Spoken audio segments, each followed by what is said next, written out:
Hello, what's up guys, Medium Guy here, and I'm here with a new video series which is all dedicated to Caddy. So we're going to learn all the features that it has in a Docker environment. So we're going to see things like load balancing, rate limiting, caching, IP restrictions, bot detection, and all the cool features like that. So if you're interested, let's get down to work. So actually, as it says in the Caddy's website itself, it is the ultimate server that we can use for multiple different purposes, like if you want to have a gateway for our backend services, or like for example we want to serve some files on the web, or simply we have some static websites that we want to share on the internet level. So all these features Caddy will support us. So I myself am learning along with the process. So we're going to solve all the problems and serve all the features together. So at the end we can maybe compare this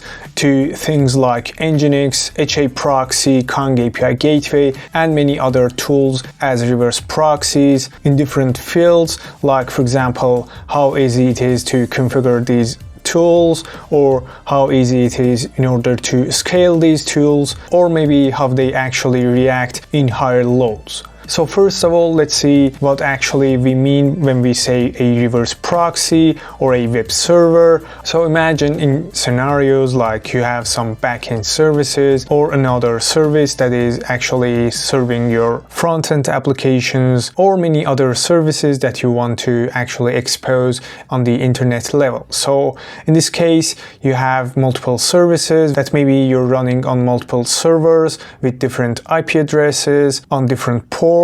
So if you want to actually serve all these services directly on the internet, you might have to go through some same and repetitive tasks for each of these services. Alongside with that, you might also actually need some other functionalities like rate limiting, IP filtering, authentication, request verification, or even actually caching. So of course you can implement all these functionalities in your backend services, but eventually you'll end up adding more complexity to your already existing applications. Like you have to implement the rate limiting or things like bot detection and all these features that we named over here separately in each of your backend services. So as a result, for example, if you want to have a change, or if you want to like add another configuration or add another functionality to these already existing functionalities,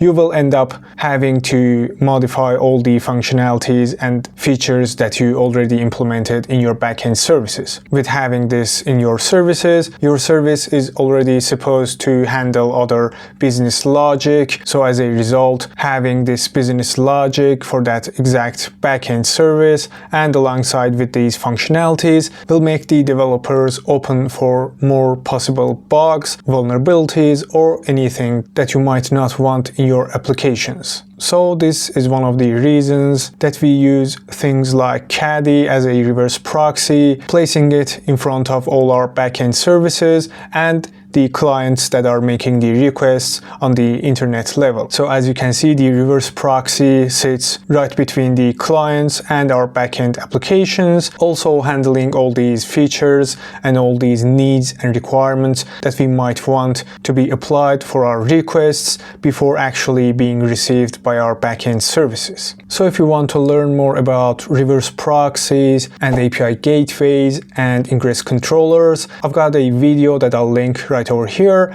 that you can deep dive more into the differences and where actually we use these tools and what are the features about that. So getting back to our topic, as I said in this video series, we're going to actually learn how to implement all these features in Caddy in Docker environment. So actually having a little knowledge about Docker and containers will come handy in watching this video series. But there is no worries if you don't want to use containers containers and you want to install your reverse proxy directly in your operating system, only the installation part will be different and the rest of the things that we'll do will be the exact same. Also, I'll be actually explaining the different parts related to Docker, so you might actually be learning a little about Docker itself along the way. So this video is more about the concepts and some explanations about the things that we're going to see all in this video series, and at the end we'll go through some basic steps to just get started with Caddy as a container with some basic configurations. So when we say a reverse proxy or an API gateway, actually the features that we expect from this tool will be things like load balancing, which is actually a system that is distributing the incoming requests among the backend services of the same service. So like for example, we have multiple instances of a backend service, like for example an account service that is handling all the user registrations and logins and signups and things like that, in order to enable us reach to the high availability in that exact service. So like for example, if one of the instances of that service goes down and gets destroyed by any reason, the whole system will be able to continue serving the clients. In the worst case, the system will be slowed down, but actually will be responding to the client's requests. Next, we have rate limiting. So that is a functionality that we implement based on our use cases that will eventually enable us to limit the amount of requests that is coming from the exact same client. So like for example, a client is making some dummy requests and trying to make unnecessary load in our system, or like for example, an attacker is trying to make a denial of service attack. So with this basic configuration, we'll be able to defend against those kinds of anomalies. Next, we can have some access control policies, like for example, trying to authenticate and authorize the incoming request actually right before it reaching our backend services. So again, this will actually reduce the complexity in our backend services, also reducing the load on our backend services itself, reducing the network latency and all that kinds of stuff. So next, also we can have SSL termination. Again, imagine you have multiple backend services. In order to serve them securely on the internet, if you don't have any reverse proxies or any other kinds of services standing between these backend services, you'll end up adding all the layers of SSL configurations in each of those backend services and multiple instances of each of those backend services also. So with having this reverse proxy standing between the clients and the backend services, we'll actually only need to implement these SSL hardening in our reverse proxy level, and actually the requests between the clients and the reverse proxy will be secured, and the requests between the reverse proxy and the backend services will be handled in simple HTTP requests. So next, also we can have caching implemented in this API gateway or reverse proxy level. So suppose there are tons of clients that are requesting for the same resource. Instead of each of those requests being received by our backend services and doing a lot of processing on that, we can actually configure some kind of caching system in this reverse proxy level. So the requests will be received by this reverse proxy and will be checked. If the requesting resource has not been cached in this level, it will actually go ahead and request for the relevant resource in the first try from the backend services, and it will be cached in the reverse proxy level. So from the next requests ahead, all the responses for that exact same resource will be handled by that reverse proxy that has that resource cached in itself. So again, a lot of network requests and a lot of processes will be reduced from our backend services and will be handled by the reverse proxy. And next we have things like request and response transformation and logging and monitoring. So these with a lot of other features. I'm not going to go much deeper in the concepts, and let's actually jump into the Caddy itself. So I'm in the official website for the documentation of the Caddy. So as you can see, we've got some documentations for installation, quick start, and the API and Caddyfile, which is actually the method that we're going to configure the Caddy itself. So moving forward in the documentations, over here we've got the tutorial for creating our Caddyfile and configuring the Caddy itself. So exactly like other tools, Caddy also has a method for configuring it declaratively. So as a result, we'll be defining our desired state and passing the relevant configuration files to Caddy. So when the Caddy comes up or the process restarts, our required and desired state will be applied to the Caddy service, and as a result, we'll be having Caddy functioning exactly as we expect it to. So actually, I'll try to move to the terminal. So if I hit ls right over here, you can see that I've got some basic configurations that we'll go through each of these shortly, and I'll actually put all these files and configurations and all these stuff that I create in my videos in my GitHub repository, for which you can find the relevant link in the description section of this video. So no worries about the codes and configurations. Let's just focus in implementing a basic Caddy as a Docker container. So first of all, I'll try to nano the Docker Compose file itself. In here, you can see that I've got a backend service, which is an echo server, which will actually echo whatever request that it will receive. So like for example, you can make a GET request to /API and it will return a JSON, including all the details of the request that it actually received. So actually, this will be acting as our backend service, which is actually what we need in order to make requests and receive some response from that server.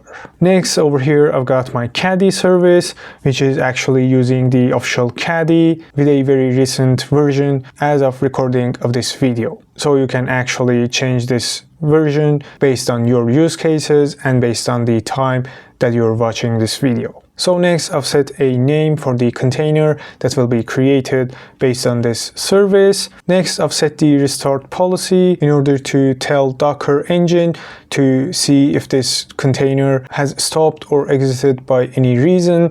The Docker engine will actually try to restart this container because again, this is our desired state, and the Docker engine will try to always maintain this desired state. Next, by passing the environment key, we can actually pass in some key values for our environment variables that we expect to be included in the container that will be created by this Docker Compose file. And right over here, we've got some ports that are mapped to outside the container. So actually the Caddy server that will be running inside the container on a defined port that will define on the Caddyfile itself. So as a result, we can actually access that port from the outside of the container by the network of the machine that this container will be running on. So these are two common ports, one for HTTP and one for HTTPS, and later we'll actually be configuring the Caddy in the Caddyfile to actually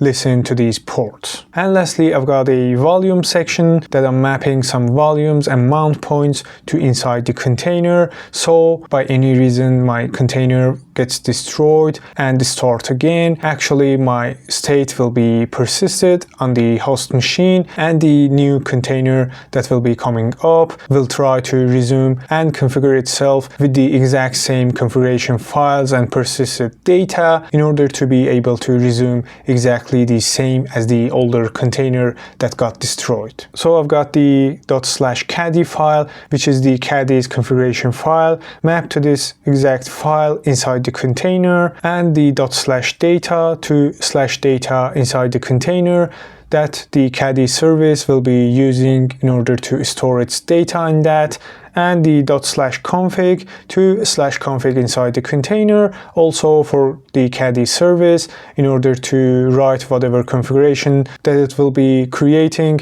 in this exact directory. And lastly, I've got the ./static to /static to inside the container. So I'll be putting some static files to inside this directory, and later I'll try to serve these static files and I'll be accessing this with a browser. So I'll try to exit the nano, and next I'll try to nano the Caddy file, and right over here you can see that I've got the very basic possible configuration to pass to the Caddy, so it'll be only returning some static content as the response for our requests, so we can actually test things are working correctly with this Caddy server running as a Docker container. So I'll try to exit the nano, and you can see that I've already created my config and data directories, which are exactly the directories that existed in the volume section of the Docker Compose file. So the command that I'll use,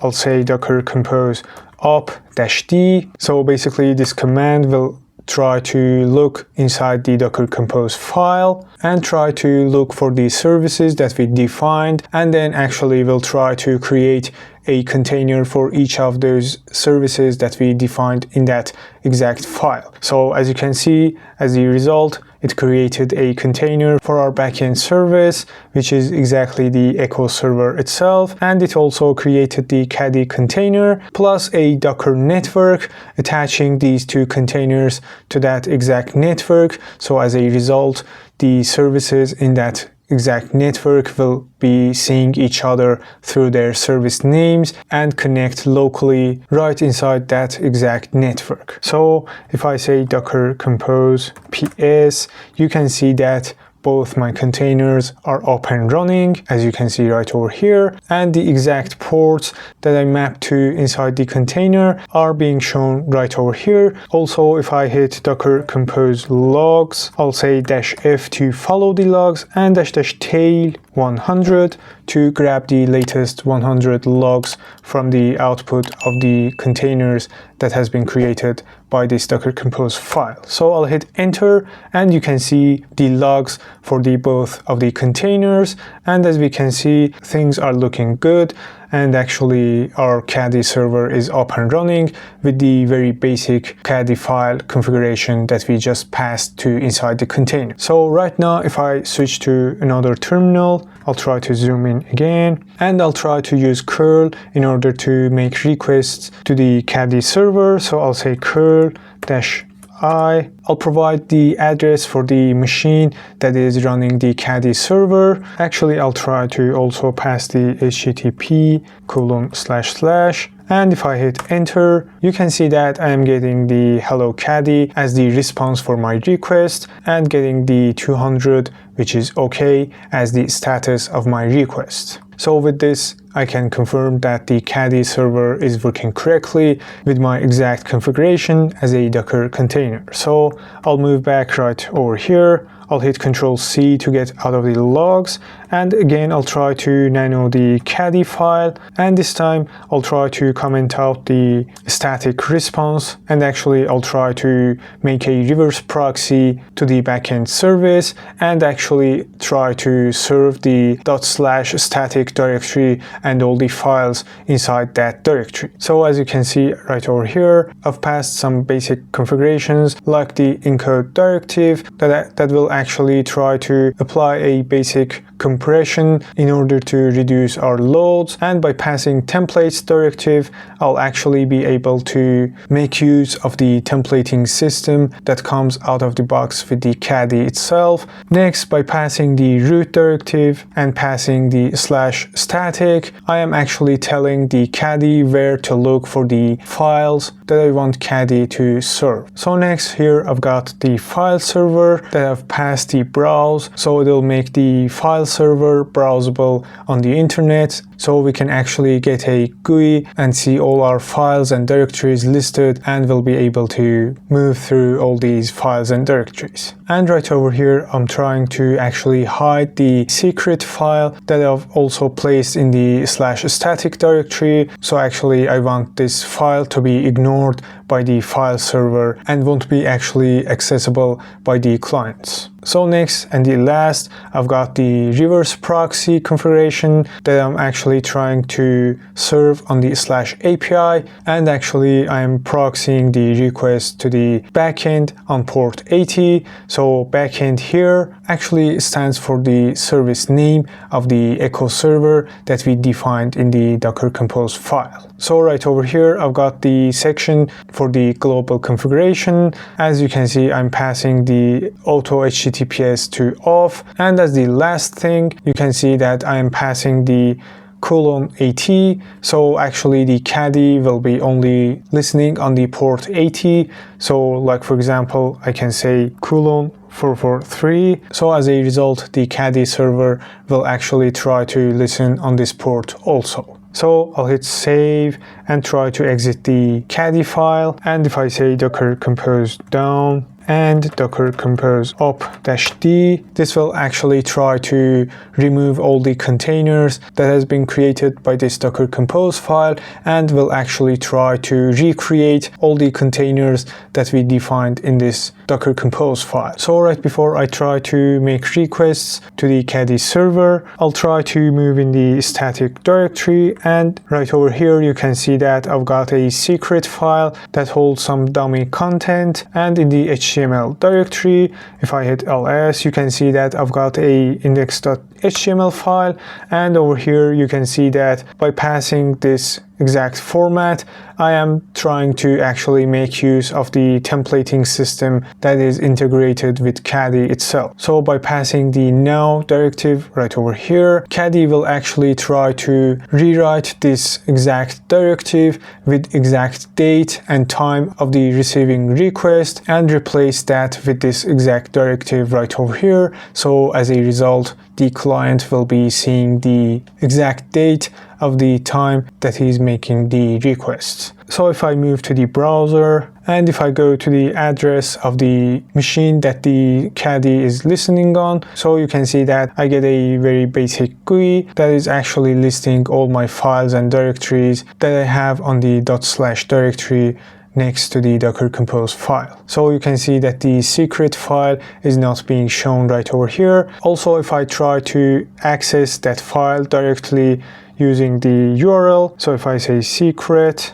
you can see that it is totally ignored by the file server itself, and I, as the client, won't be able to access that file. So if I go to the HTML directory, you can see that my HTML file has been rendered and sent back as the response to my request. So right over here, you can see that if I refresh the page, the time will be also refreshed by each refresh that I make. Also, I'll try to move to another terminal and try to make another request to the /API. And if I hit enter, you can see that again I'm getting 200 as the stats code, and I am actually receiving the details of my request from the echo server that is actually proxied behind the Caddy server itself. So actually, as you can see in this picture, we've got our backend services that is served on a local network and are actually interfaced with a reverse proxy, which in this case is Caddy itself. So as a result, all the requests from all the clients, including the human clients and the bot clients, will be passed through this reverse proxy and then will or will not be received by the backend services. So what do I mean when I say will not? Is actually some configurations that we define on the Caddy level. So Caddy will check if some conditions are true. It will actually drop the request and send some static failed responses back to the client. So like for example, you have some resources or some backend services that you don't want to actually be crawlable or accessible by some bots, or totally differently, you have some backend services or front-end services or whatever that is actually proxied behind this Caddy server to be only accessible by some bots that you trust, and you actually want to allow crawling your website, getting some information, like for example Google bots, in order for your application's SEO or any other use cases that you might want to integrate your application with. So this is the basic of the total configuration that we want to configure Caddy to be functioning as we desire. So I'll try to move to the terminal. I'll hit ls. You can see all my configuration files that I'll put in my GitHub repository, and you can find the relevant relevant link down in the description section of this video. So as you can see, I've got a Docker Compose file. If I nano the Docker Compose file, you can see that I've got two services. One is a dummy echo server acting as our backend server, and the other is the Caddy server itself. So I'm using a very recent version of the official Caddy image. I've set the restart policy to define to the Docker engine to try to actually recreate and restart this container if by any reason it gets destroyed or stopped. So I've passed the time zone environment variable in order to set the time zone inside the container that will be created. And next over here I've got the ports section that I'm actually mapping my desired ports to inside the container that will be created, and the Caddy server listening inside that container on these two ports will be actually accessible from the outside network of that container. So as a result, I as a client will be able to make requests that will finally be received by the Caddy server inside the container. So the last thing over here, I've got the volume section. So I'm mapping the ./caddyfile, which will hold all the configuration and my desired state of the Caddy. So it'll be mapped to the /etc caddy/caddy file, and it is actually the default file for the Caddy to be trying to configure itself as it comes up. So I've got the ./data and ./config mapped to /data and /config inside the Caddy container. So these two directories are the directories that the Caddy server will actually try to store its data and configurations that it will try to create. So I'll try to exit from the nano, and if I go to the Caddy file itself, you can see that I've got some basic configurations. On the global section of the configuration, I'm setting the auto redirect of the HTTP to HTTPS to off, so I'll be able to also make requests to the HTTP port. So right over here, you can see that I'm telling the Caddy to listen on ports 80 and 443, and inside this block I'm actually trying to define the user agent headers that later I'll be using to allow or deny the bots based on these headers. So as you know, for telling the requests that are being sent by bots, we can actually check the user agent header of the request, and by the value of the user agent header of the request, we can then decide if the request is sent by a human, a browser, or a bot, and then also we can actually tell which bot it actually is. Like for example, we can have bots that are using the curl as their client to make requests. So as a result, we can actually allow or block the requests that has the curl keyword in their user agent header. So as a result, we'll be able to block or allow that exact robot. So I've got another block for the forbidden headers. So actually I'll be using one of these two blocks in order to tell the Caddy to decide to proxy the request to the backend server or not. So next, right over here, you can see that I've got a reverse proxy directive that I'm passing the allowed bots, and then I'm actually proxying the request to the backend on port 80. So backend right over here stands for exact same service that we created in the Docker Compose file for the echo server. So because these two containers will be created on the same Docker network, they will be actually able to call each other through their Docker Compose service names. So as the last directive, I'm using the respond, and I'm passing the forbidden matcher in order to respond with the 403 status to the requests with those exact headers. So right now, the thing that I expect is for the clients that has curl or Mozilla in their user agents to be able to successfully make requests to my backend server, and if their relevant header does not include these two keywords, their requests will actually be dropped on Caddy level and won't actually be proxied to the backend server itself. So I'll exit the nano, and if I say docker compose op-d As a result, I can see that my both containers have been created successfully with a network attaching these two containers to that network. So if I say docker compose ps, I can make sure that both my containers are up.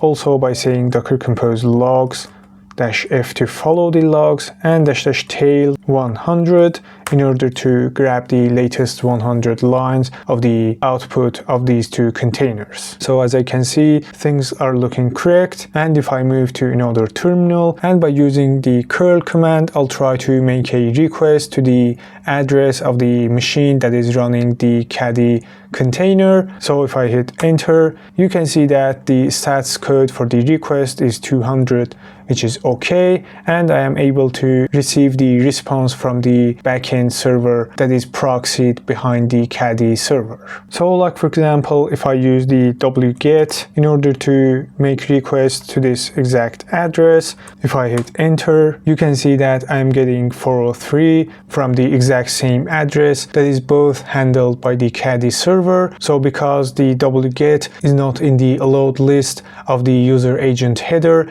in the Caddyfile, the bots using the wget to make requests will be blocked and won't be able to crawl your application. So wget is just an example tool to showcase this scenario. You can actually get the idea and try to allow or block your desired bots to your application using this exact same configuration and this exact same Caddy file. So what if we want to reverse this exact configuration? So like for example, we've got a backend service that we actually don't want some exact bots, some exact user agents to be able to make requests, but all the other bots, all the other user agents to be actually able to make requests. So actually we can go back to the Caddy file. So I'll hit Ctrl+C to exit out of the logs. I'll hit ls and try to again nano the Caddy file, and right over here I'll try to reverse these two matchers. So instead of saying allowed bots in the reverse proxy directive, I'll pass the forbidden matcher, and for all the other requests I'll pass the allowed bots matcher. So I'll hit save and exit the nano and try to say docker compose down and docker compose up -d. So this will actually try to remove the existing containers that have been created by this docker compose file and recreate those two containers. So by doing this, the Caddy file will also be renewed inside that container, and the Caddy server will be trying to configure itself by the new configurations. So again, I'll hit the logs to make sure things are working correctly. And again, if I move to the other terminal right over here, so right now if I try to make requests using curl, I am actually expecting to receive 403. So I'll hit enter, and you can see that the stats code for my request is 403, and I get the access denied as the response for my request. So again, I'll try to use the wget to make requests. I'll hit enter, and you can see that the connection has successfully made to the Caddy server with the status 200, which is okay. So the thing that we just did using this configuration is that we actually denied some exact user agent headers, some exact bots, but we actually allowed for all the other bots and all the other user agents to be proxied to our backend services. So right over here, if I hit ls, you can see that I have all the configuration files I need in order to bring up a Caddy server with my custom configuration file that I'll be trying to implement these IP restriction policies to the Caddy server. So firstly, if I go to the Docker Compose file, you can see that I've got two services, one being the backend server that is a dummy echo server that actually responds with the details of the requests that it receives, like for example, you make a post or a GET request to the /API with some body and headers and custom data, it will be returning back the exact same data with exact same details as the response for your request. So this will be acting as our backend server, so we can actually make requests and receive responses to simulate a real-world example of a backend server. So next, right over here, we've got the configuration for the Caddy service, which I'm trying to use the official image with the recent version. Next, I've set the restart policy to tell the Docker engine to try to restore this Caddy container if for any reason that this container gets exited or stops by any reason. Next, by passing the environment variables, I'm setting the time zone in order to define the time zone inside the container that will be created by this service. Next, over here I've got the ports section that I'm mapping the port 80 and 443 inside the container to the exact same ports. So actually later I'll be telling the Caddy to listen on this exact same ports. So as a result, me as the client on the outside network will be able to access the Caddy server that is listening on these two ports inside the container from the outside network. And lastly, over here I've got the volume section that I'm mounting from my machine to inside the container. So like for example the ./Caddyfile to tell the Caddy server that will be created inside the container to try to configure itself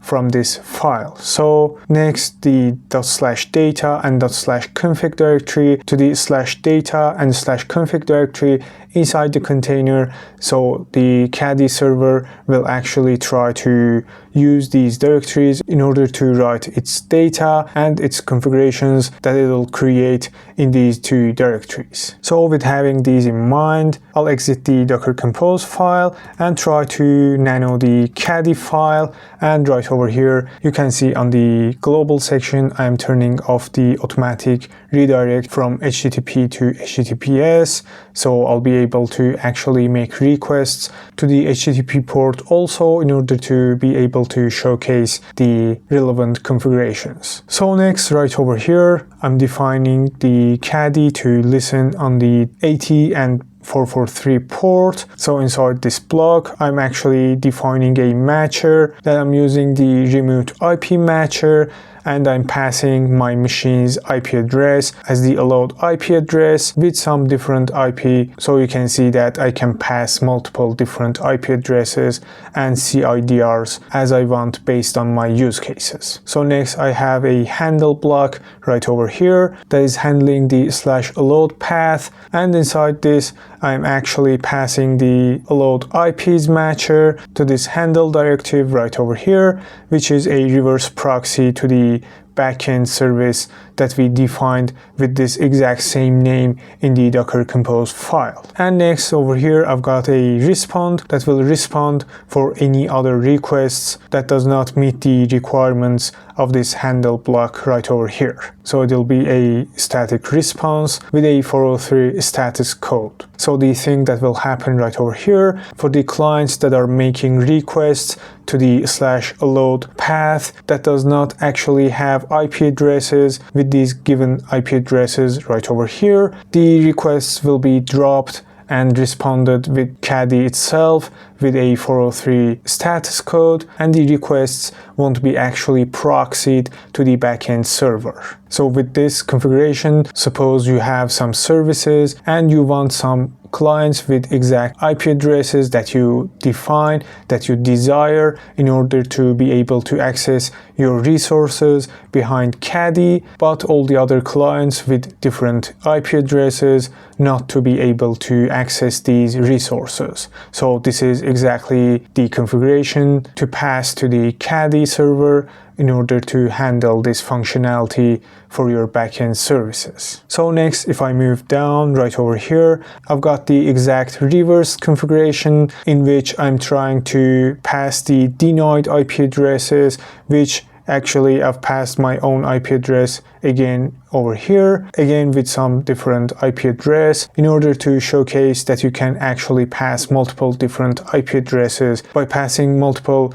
remote IP matcher. And next, with exact same configuration, I'll pass a handle to the /denied path, and inside that I'll try to handle the denied IPs matcher, and this time respond with 403 stats code with a static response to the clients that actually has these two IP addresses. And for all the other requests that are being received by all other clients with different IP addresses, the requests will be actually proxied to the backend service on the port 80, which is again the same name for the service of the echo server in the Docker Compose file. So lastly, right over here, I've got another handle directive that is actually responding statically for all the other requests to the other paths. So again, in order to showcase that you can configure these IP restrictions configurations on your desired paths and not to all your Caddy configuration. So I'll try to exit out of the nano, and if I say docker compose up-d, as a result I can see that my both containers are being created with a network attaching those two containers to that network. So as a result, these two containers will be able to communicate with each other inside that created network, and as a result they will be able to call each other through their service names. So if I say docker compose ps, I can make sure that both my containers are in up status with the relevant ports mapped to inside those containers. And if I say docker compose logs-f to follow the logs, and --tail 100 to grab the latest 100 lines of the outputted logs of these two containers. So I'll hit enter, and as I can see, things are looking correct, and actually right now I should be able to send requests to the Caddy server. So I'll move to another terminal, and I'll try to use curl in order to make requests to the address of the machine that my Caddy server is being served on. So if I hit enter, you can see that not any of the handle blocks are actually met, because I am actually making requests to the root path of the Caddy server. So I'll try to make a request to the allowed path, and if I hit enter, you can see that the stats code for my request is 200, which is okay, and I'm actually receiving the relevant detailed JSON of my request from the backend server, which is the echo server itself. So again, with the same command, but this time to the /denied, I'll try to make another request, and if I hit enter, you can see that the stats code for my request is 403, which is forbidden, and I'm actually seeing the static response sent back from the Caddy, and actually my request is not being proxied to the backend server. So with this configuration, I was able to define a path to only give access to some exact IP address, and also define some other paths to deny some specified IP addresses but allow all the other IP addresses to that exact path. So let's first see what course is and why does it matter and why we even have to configure that. So as it is saying, cross-origin resource sharing, also known as course, is an HTTP header-based mechanism that allows a server to indicate any origin, by which we mean domain, scheme or port, other than its own, from which a browser should permit loading resources. So suppose your application is up and running on a given domain, and some other applications from other domains want to interact with your application, like for example calling its APIs, loading its images, and anything like that. So in this case, you have to explicitly allow that origin to be able to load resources from your domain into its own website. So if you don't allow that external domain, when that domain tries to load resources from your domain, the browser won't allow that, and the client will be receiving errors course errors to be exact when visiting their websites. So now that we have a basic knowledge about what course is, let's get down to configuring it in Caddy Server. So if I move to the terminal right over here, if I hit ls, you can see that I've got some config files that I have prepared in order to demonstrate how we can configure the course policies in Caddy. So first thing, I'll try to nano the Docker Compose file. Right over here, you can see that I've got two services. One I've named backend, which as you can see is an echo server that will actually return whatever request with whatever parameters that it receives back to the client. So next, right over here, we've got the Caddy service itself. I'm trying to use the Caddy official image with a recent tag. So I've set the restored policy in order to tell the Docker engine to try to restart this service if by any reason it gets stopped. And next, right over here on the environment section, I'm trying to pass the time zone configuration in order to set the time zone as desired inside the container that will be created.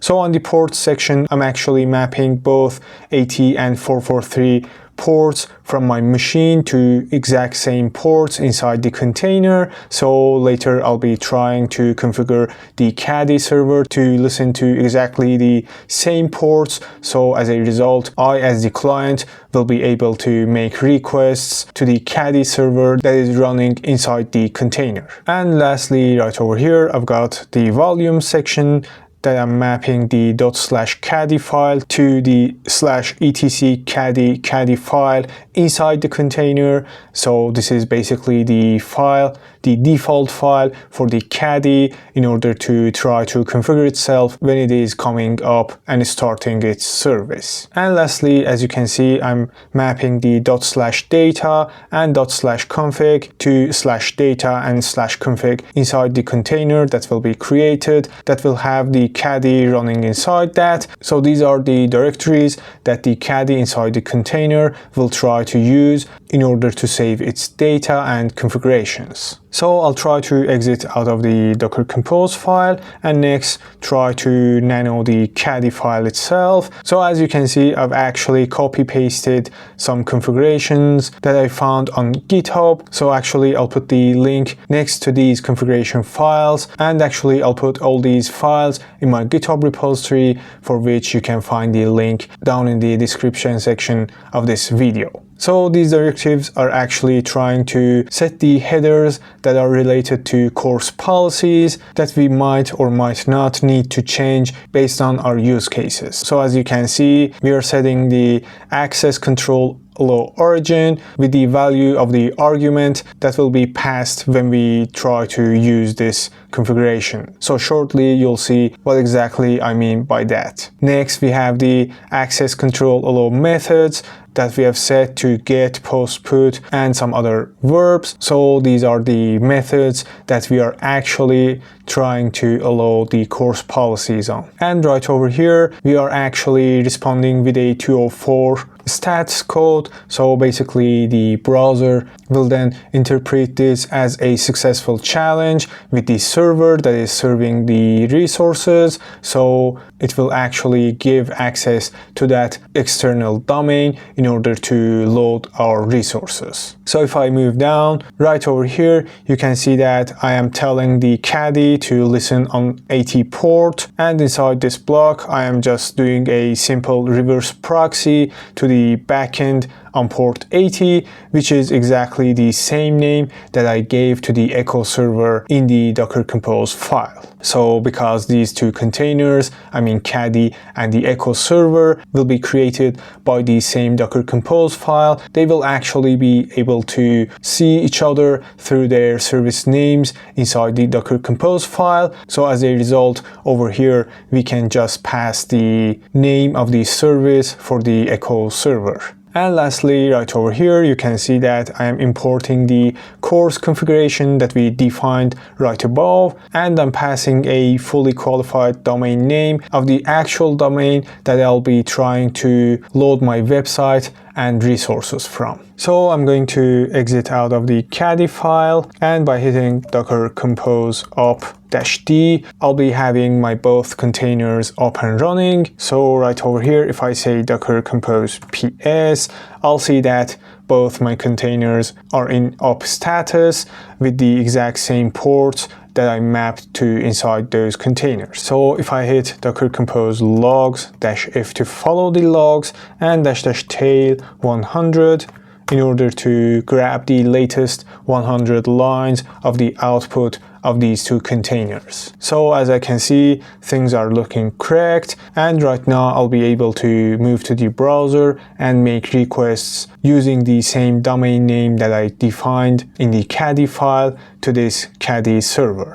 So you can see that by visiting the exact same domain name, I am able to actually get response from the Caddy server, and as you can see, the echo server that is proxied behind the Caddy is successfully responding to my requests. But right over here, I've got another domain that is resolved to the exact same IP address of the server that the Caddy is running on. So you can see that I'm actually able to also make my request and receive the response from the echo server behind the Caddy server. But the point is that if I want to make an API call from this exact domain to the actual domain that I load the course policies, actually I want to be able to load the desired resources. So by using the fetch function and making a request to the HTTP/PC, I'll hit enter, and you can see that I'm actually getting course error when I want to make an API call from this domain to the PC domain. But right over here on the tab that I have loaded with the exact same domain name, if I use the fetch function again to make a call to the Caddy server, I'll hit enter, and you can see that I get 200, which is okay as the stats code for my request. So using the exact same steps, we can allow the course policies on multiple domains. Like for example, if I go back to the Caddyfile and move down over here on the course configuration, I'll try to actually add the second domain that I desire to give the course policies access. So I'll provide the exact same name, and I'll try to save the Caddyfile and exit out of the nano, and by saying docker compose down and docker compose up-d, my container that holds the Caddy will be destroyed, and another container with the new Caddyfile will be created. So as a result, my Caddy configuration will be updated. So right now, if I move back to the browser on this domain, I'll be able to actually make requests to the other domain that I'll get 200 as the stats code, and also on the other domain, I'll be able to actually make requests and receive the desired resources also with 200 stats code. So as you might know, Caddy has its configurations with itself that can actually integrate with SSL providers in order to enable you to generate and renew your valid SSL certificates without having to do anything manually. But suppose in scenarios that you have your own SSL certificates files, or like in scenarios that you cannot actually configure and integrate it with some SSL provider, so the least you can do is to generate your own self-signed certificates and enable some kind of security to your local communications between your services. So in this video, I'll actually try to generate some self-signed certificates, but the process will be exactly the same for configuring the Caddy with your valid certificate files. So if I move to the terminal right over here, if I hit ls, you can see that I've got some files prepared that actually holds all the configurations in order to spin up a Caddy server as a Docker container. So the first thing, I'll try to nano the Docker compose file, and over here you can see that I've got two backend services which are actually some echo server that will try to respond exactly with the data of whatever request that they receive. So these two echo servers will be acting as our backend services that will be proxied behind the Caddy server itself. So if I move down right over here, you can see that I've got a Caddy service and I'm using the Caddy's official image with some recent tag, and I've set the restart policy for times that my container stops by any reason. So the Docker engine will try to restart this container to maintain its health and make sure that it is up and running. So next, on the environment variable section, I have set the time zone in order to set the time inside the container that will be created. And right over here, I am mapping the 80 and 443 ports of my machine that the Caddy container will be created on. So I'm mapping the port 80 and 443 of the host machine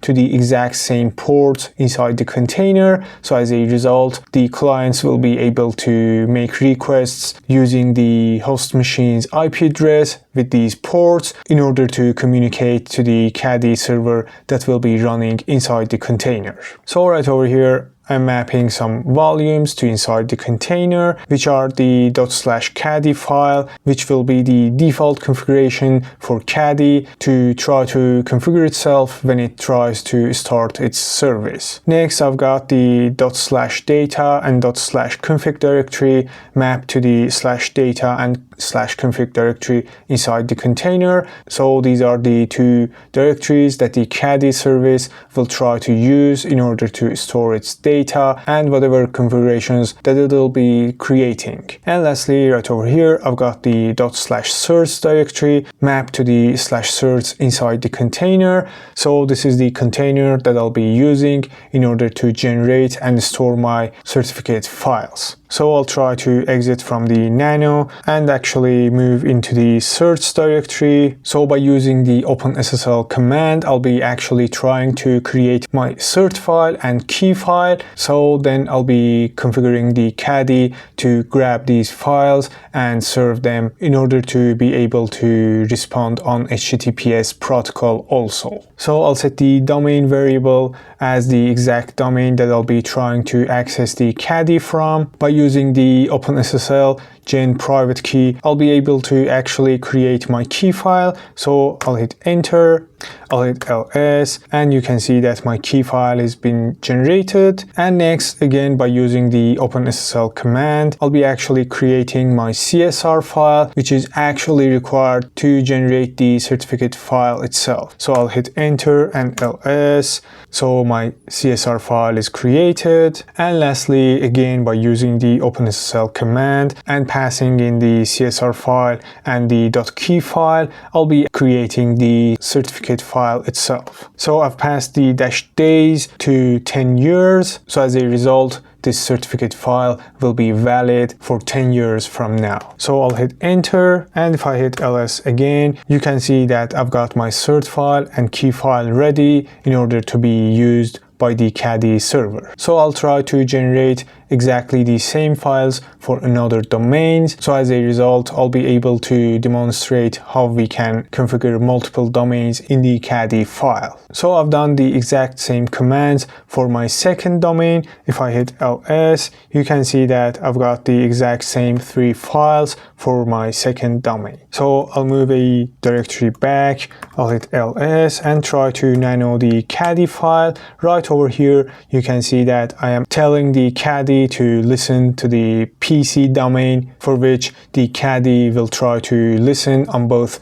the 80 and the 443 port of this domain right over here. So by using the TLS directive, I'm actually able to pass the cert and the key files full path. So the Caddy will be able to load the certificate files and as a result be able to handle the HTTPS requests for this domain name. And right over here, I've got a simple reverse proxy directive to the backend on port 80. So this backend right over here is exactly the same name that I used on the Docker Compose file for the first echo server. So with the exact same configurations and directives, I am actually passing the cert and the key files for the second domain and doing the reverse proxy to the second echo server inside the Docker Compose file. So I'll try to exit the nano, and if I hit Docker Compose up-d, I am actually getting some errors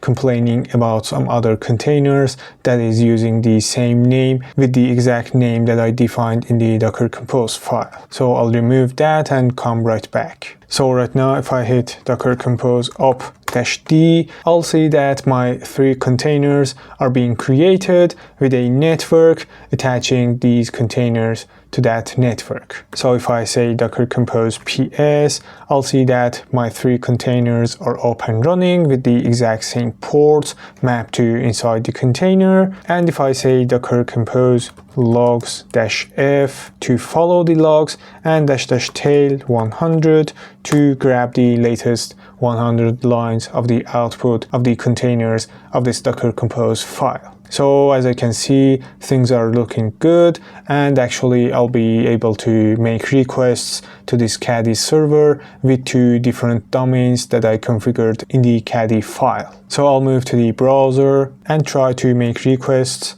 to the HTTPS. And as you can see, the browser is complaining about the custom SSL certs that we generated ourselves. So because we know that we generated these certificate files, it is safe for us to proceed. So I'll hit the advanced button and proceed to the website. So as you can see, I can actually access the Caddy server with the HTTPS protocol. And if I hit the not secure button right over here, and the certificate is not valid button, and as you can see about the details of the certificate files that is provided by the server of this domain, the validity period of the certificate files is exactly 10 years from now. So I'm recording this on 2024, and as you can see, the expiration date is set to 2034. So with the exact same steps, if I go to the second domain and try to access the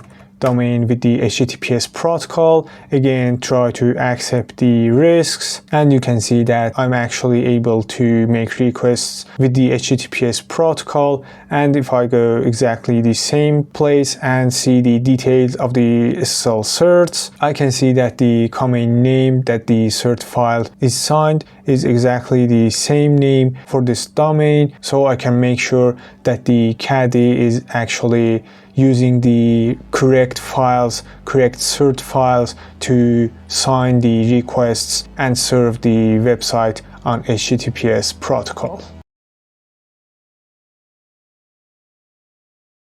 So in situations like you have an external service that has access to your user data and can handle your authentication, so you have implemented and deployed it as an external service in your infrastructure and deployed it separately from all your other services. So in this environment, we want to connect the Caddy server to actually be talking to this external authentication server and try to actually authenticate the requests that are received by the Caddy with the help of this external authentication server. So right over here, as you can see on the Caddy's official documentations, on the forward auth directive, as it is saying, this directive proxies a clone of the request to an authentication gateway, which can decide whether handling should be continued or needs to be sent to, like for example, a login page. So the thing that will be happening when we make use of this directive is that all the requests will be received by the Caddy server initially, and then the clone of the request will be sent to an external authentication server, then processing the request based on the headers and all the data that is received by that external service, and based on the response, that service will return back to the Caddy server. The Caddy will then decide to proxy the request to the backend services or respond with some defined unauthorized or unauthenticated authenticated responses back to the client that initially made the request. So if I move to the terminal right over here, if I hit ls, you can see that I've got all the files and configurations prepared in order to demonstrate this whole process. So I'll put all the files and configurations and any other stuff in my GitHub repository, for which you can find the link down in the description section of this video. So no worries about the files and configurations. Let's just focus on the process itself. So firstly, if I try to nano the Docker Compose file, you can see that I've got a backend service, which is actually an echo server that will echo whatever request that it receives with all the parameters and all paths and every other data that the clients send to it. So this will be a basic example that we can actually make HTTP requests and receive responses from this service. Next, right over here, I've got the Caddy service that I'm using the official Caddy image with some recent version, and I've set the restart policy in order to let the Docker engine to actually try to restart this container for whatever reason that it might be stopped. On the environment variable section, I'm setting the time zone to actually configure the time zone inside the container that will be created for this service that will actually hold my Caddy server. And next, right over here on the port section, I'm actually mapping the port 80 and 443 on my host machine that will be hosting this container to exact same ports inside the container, which will actually have the Caddy, and I'll then configure the Caddy to listen on these two exact ports. So as a result, me as the client will be able to make requests to the host machine's IP address on these two ports, and as a result I'll be able to communicate with the Caddy server running as the container. And lastly, on the volume section, you can see that I'm mapping the .caddyfile, which is the configuration file that the Caddy will try to initially configure itself when coming up, to the /etc/caddy/Caddyfile, which is the default location that the Caddy will try to look for this exact file. And lastly, I'm mapping the ./data and ./config directory to /data and /config inside the container. So these two directories are the directories that the Caddy will try to store its data and the configuration files that it will be creating on the process. So if I exit out of the nano and try to again nano the Caddy file itself, as you can see on the global section, I am setting the automatic redirect to the HTTPS protocol to off. So as a result, I'll be able to actually make requests with the HTTP protocol also. So over here, I'm configuring the Caddy to listen on both 80 and 443 ports. And right over here, I'm actually handling the /API path. And inside this, I'm actually using the forward auth to actually send a clone of the request that will be received by the clients to this external service that will be listening on this IP and port. So by setting the URI, I'm actually trying to define on which path on this exact server the clone request will be sent to. I'm passing the / because this external service will be listening on /path. And right over here, I'm passing some external headers in order to be able to pass some custom headers that I want to be sent to that external authentication server. And after this block, I have a simple reverse proxy to the backend on port 80, which is exactly the same name that I defined on the Docker Compose file for the echo server. So because these two containers, I mean the echo server and the Caddy server itself, will be created by the same Docker Compose file, they'll actually share the network that will be created also with this Docker Compose file, and as a result, they'll be actually able to connect and see each other through their Docker Compose service names. So in another terminal, right over here, if I hit ls, again, you can see that I've got a node express directory, so I'll try to cd into that directory. And right over here you can see that I've got an index.js file, so I'll try to nano this index.js file, and actually this is the external service that will be handling my custom logic authentication service. So as you can see, by using the express, I'm actually able to run an HTTP server that will be listening on port 3000, and it'll be actually serving on the /path, and inside this you can actually implement your custom logic. And for me, in order to demonstrate how it will work generally, as you can see, I'm checking the headers of the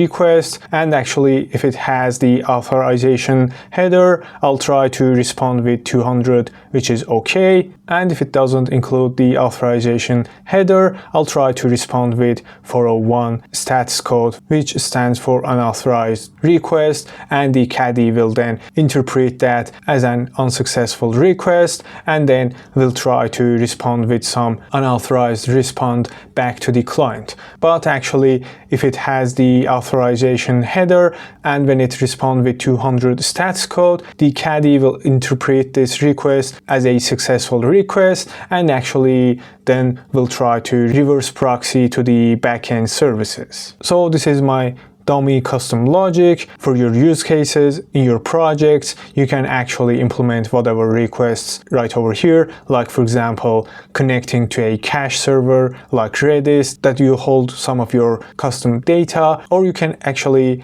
verify a JWT token or connect to some external database to check for some information based on the requests, headers and data that is received by this authentication server. So I'll try to exit out of this index file, and by saying the node index.js, I'll be able to run this project on the exact same port that I defined in the Caddyfile as the forward auth service to send the clone of the requests that will be received by the Caddy server itself. So now that I have my external authentication server up and running, I'll go back to right over here, try to exit the nano, and if I say docker compose up-d, you can see that both my containers are up and running, sharing a network so they can see each other through their service names. So right now if I say docker compose ps, I will be able to verify that my both containers are in up status with the exact ports mapped to inside each container. Also by saying docker compose logs-f to follow the logs, and --tail 100 to grab the latest 100 lines of the output of the logs of these two containers. So I'll hit enter, and as I can see, things are looking good, and actually right now I'll be able to make requests to this Caddy server. So I'll hit Ctrl+C to exit the logs, and by using curl, I'll try to make requests to the localhost on port 80, and if I hit enter, so actually I'll try to make requests to the HTTP port, and if I hit enter, you can see that I'm getting 200 and actually some static content, and that is because in the Caddyfile right over here I have another handle block that actually handles all other requests except for /API. So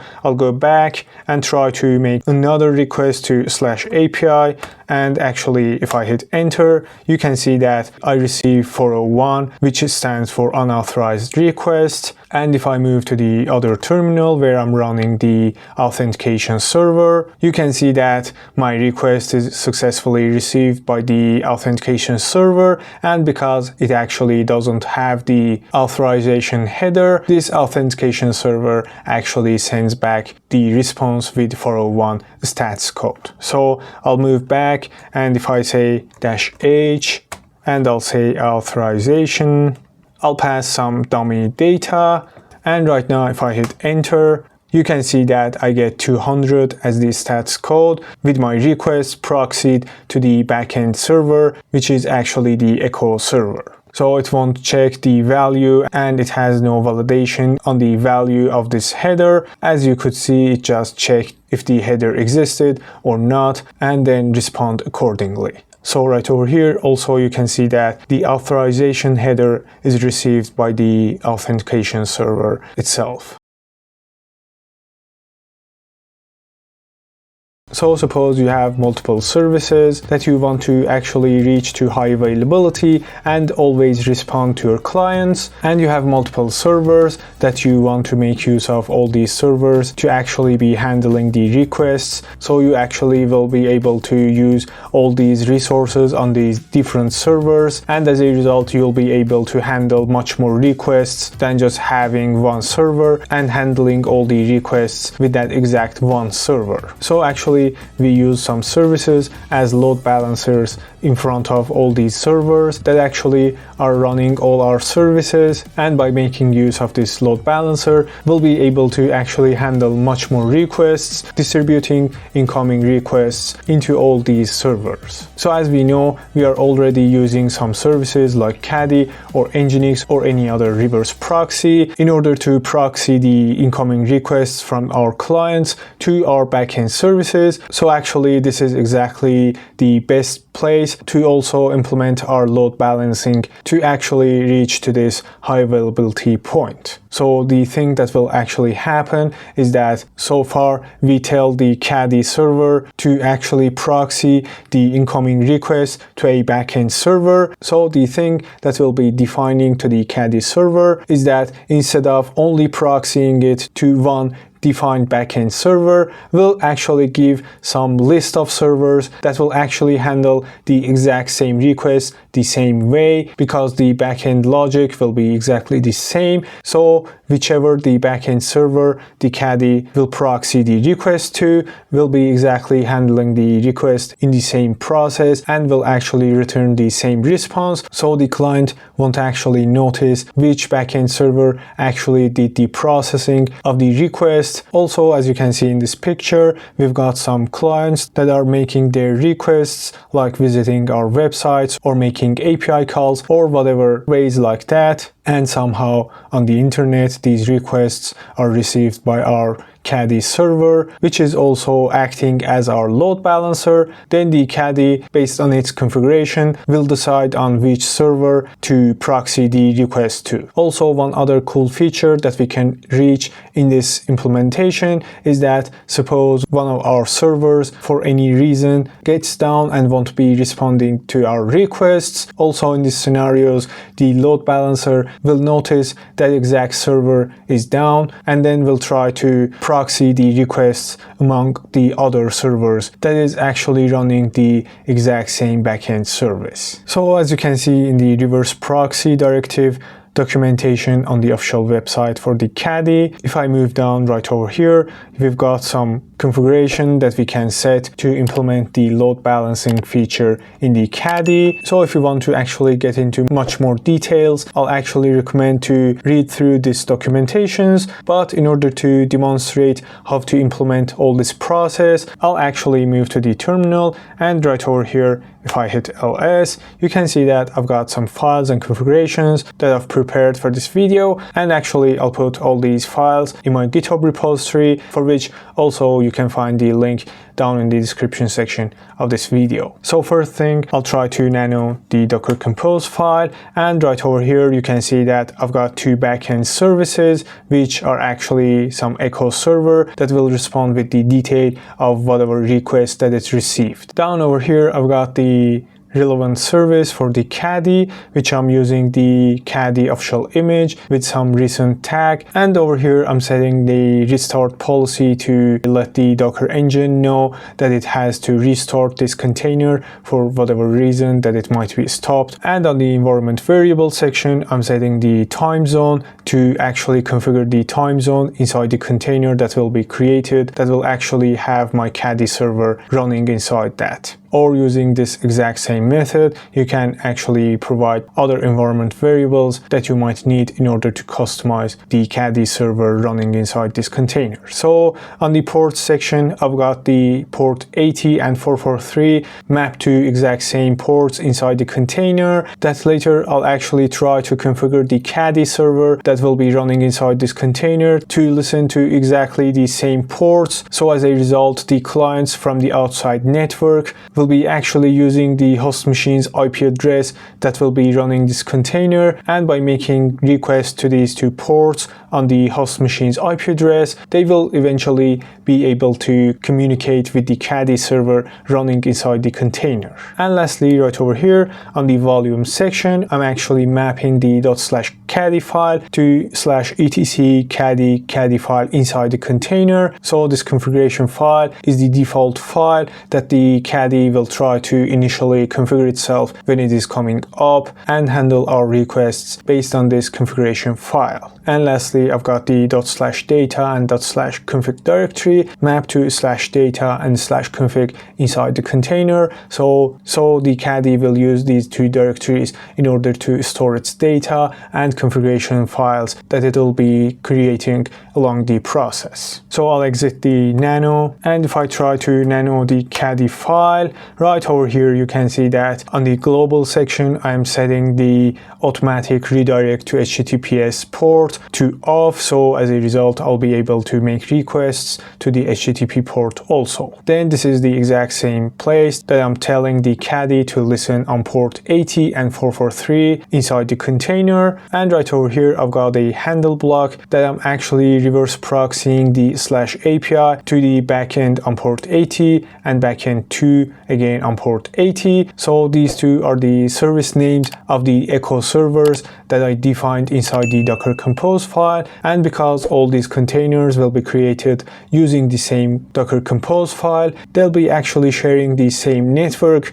and as a result they'll be able to connect and communicate through their service names. So for environments that are not similar to this, you can actually pass your fully qualified domain name of your backend services, or simply just the IP ports of their addresses instead of these two names that I've passed right over here.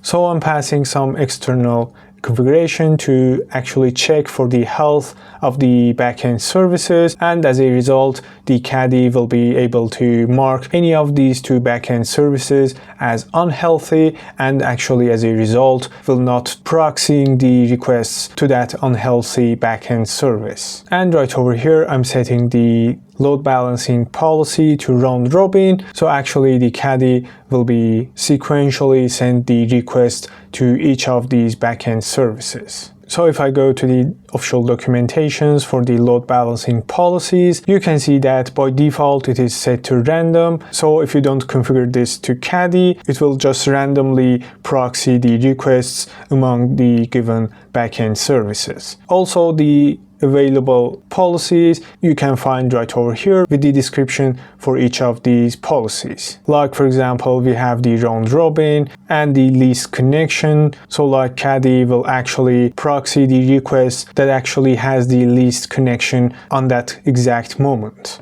Also, we have the IP hash that will actually map the remote IP of the client to a sticky upstream server. So in this method, Caddy will try to check the client's IP address and will actually proxy all the requests that are coming from that exact IP address to exactly one of the backend services. So as a result, all the requests from one exact client will be proxied to one exact backend service. So I recommend for deep diving in these policies, you read through this documentation, and if I move back to the terminal, I'll try to exit the nano, and if I say docker compose up-d, I'll actually see as the result that all my containers are being created, attaching to a network, and as I said, because they'll be sharing the same network, they'll actually be able to see each other through their service names.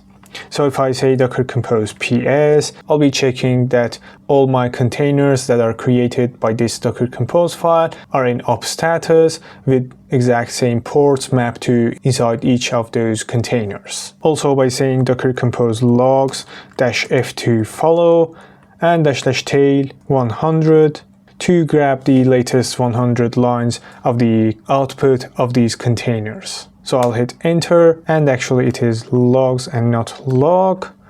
I'll hit enter, and you can see the logs of the 3 containers that are created by this docker compose file. And right now you can see that the Caddy is making the health check requests to both containers. Even right now that I haven't made any requests to each of these backend services, they are actually being called on the /health by the Caddy server to check if they are healthy or not. So by using another terminal, I'll actually be trying to make requests to the Caddy server to check the load balancing working correctly or not. So by using curl, I'll pass HTTP localhost on port 80, and if I hit enter, you can see that I'm receiving some static response, and that is because right over here on the Caddyfile, I have some other handle block that actually handles all other requests except for the /API and responding with some static content. So again, I'll try to open the logs,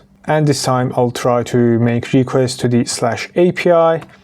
And if I hit enter, you can see that the request is proxied to backend instance 2. And again, if I hit enter again, you can see that requests are being proxied to my backend services using the round robin policy. So right now I'll try to remove one of the containers that actually has my backend services. So I'll say docker rm-f. And by using this command, I'll try to remove instance 1 of my backend services.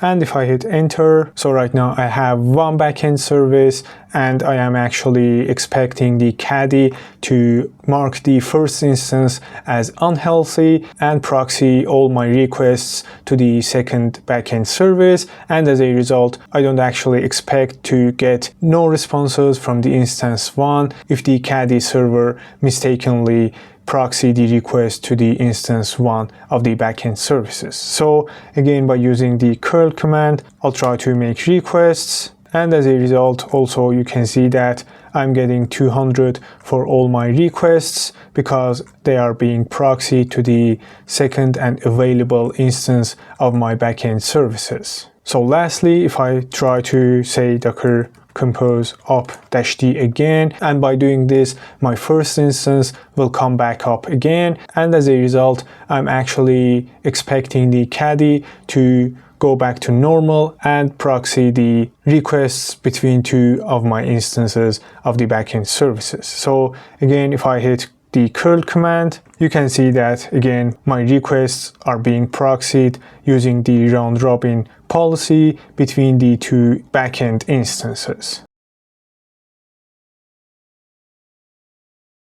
So as you can see in the official documentations right over here, we can use the handle underline errors in order to define the method that the Caddy will try to respond to the errors, like for example the 403 errors, 404 not found errors, and 500 server errors. So basically using this directive, we can respond with some static HTML. Also, we can respond with a static JSON or any other content that we statically want to respond to the error pages. So with having this in mind, let's move to the configuration files to see how we can implement this in action. So if I move to the VS Code right over here, you can see that under the custom error pages directory in my GitHub repository, I've prepared some configuration files in order to demonstrate how all this concept will work, and for which you can find the relevant link to the GitHub repository in the description section of this video. So no worries about codes and configurations. Let's move into the work directly. So right over here, you can see that I've got a Docker Compose file,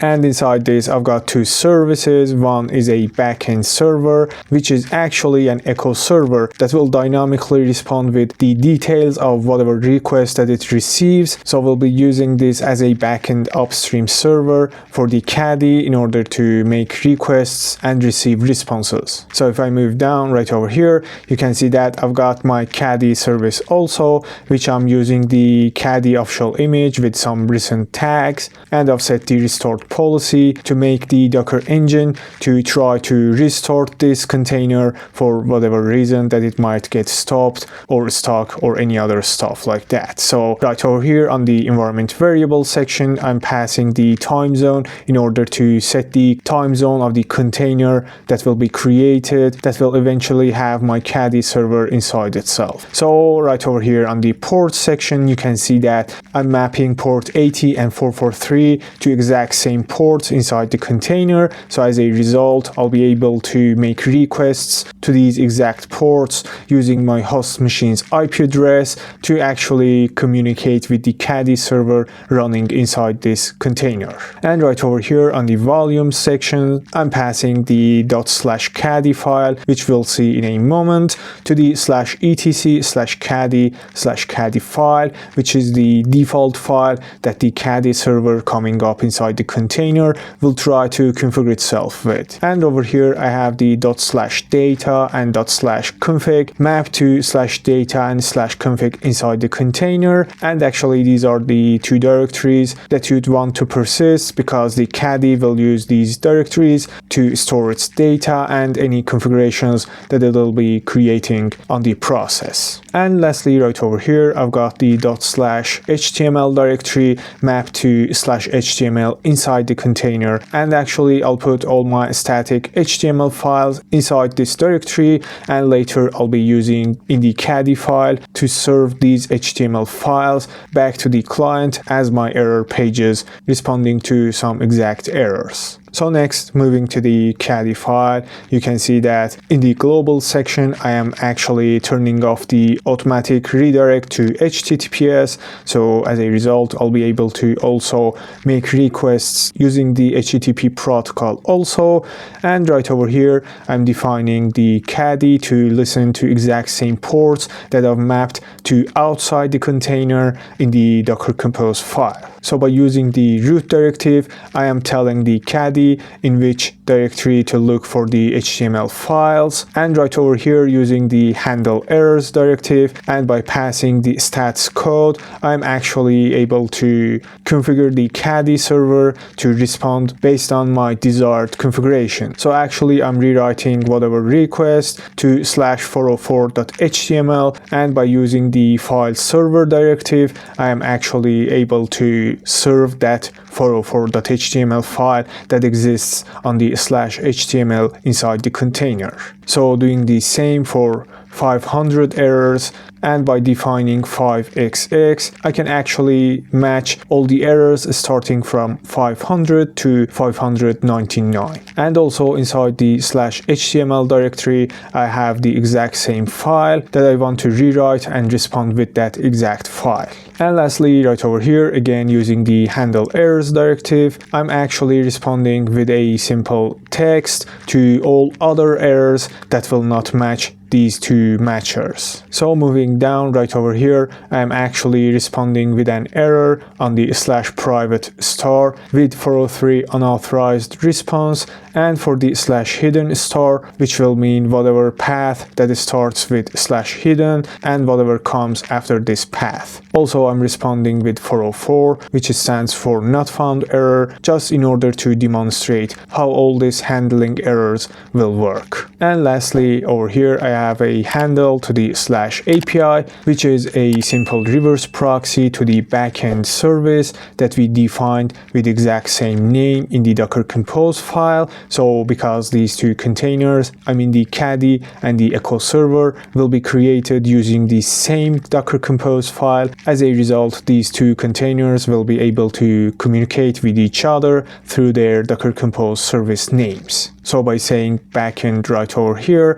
this will eventually resolve to the exact IP of the Echo server, also running as a Docker container. So next, if I open this HTML directory, you can see that I've got two simple HTML files, each of them having their own related texts. So hopefully we'll be able to see that we can actually respond differently for different errors. So right now, if I move to the terminal right over here, I'll hit ls to make sure I'm in the exact same directory, and by saying docker compose up-d, as a result, as we can see, my two containers are created with a network attaching these two containers to this exact network. So by saying docker compose ps, I'll be able to see that both my containers are in up status with their exact same ports mapped to each of these containers. Also, if I say docker compose logs -f -tail 100,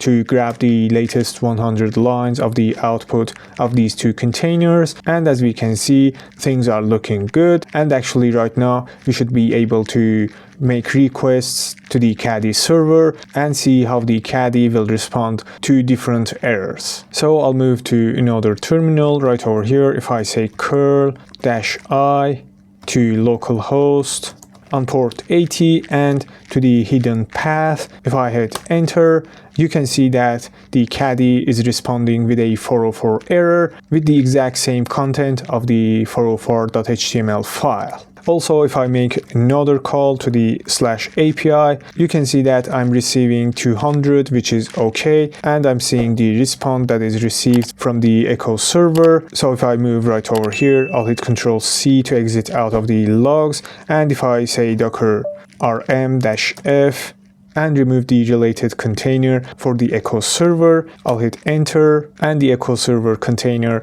is now removed, and actually Caddy won't be able to reverse proxy to that, and as a result it will respond with errors. So again, right over here, I'll try to make another request to the exact same path, and if I hit enter right now, you can see that it is responding with 502, which is bad gateway, and as the content, you can see that it is the exact same content of the 500.html file. So because we passed 5xx, even for the 502 error, the Caddy server will try to respond with that exact same HTML file. So lastly, I'll try to make another request to the /private, and if I hit enter, you can see that I'm getting a 403 forbidden error, and actually Caddy is trying to respond with the exact same text that I defined for all other errors, if not matching the 404 or 500 errors. As you can see right over here in the Caddyfile, it is the exact same text. So using the exact same steps,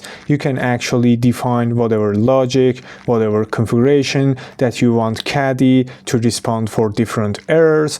Like for example, you can respond with some static JSON to some exact errors, also using the respond directive.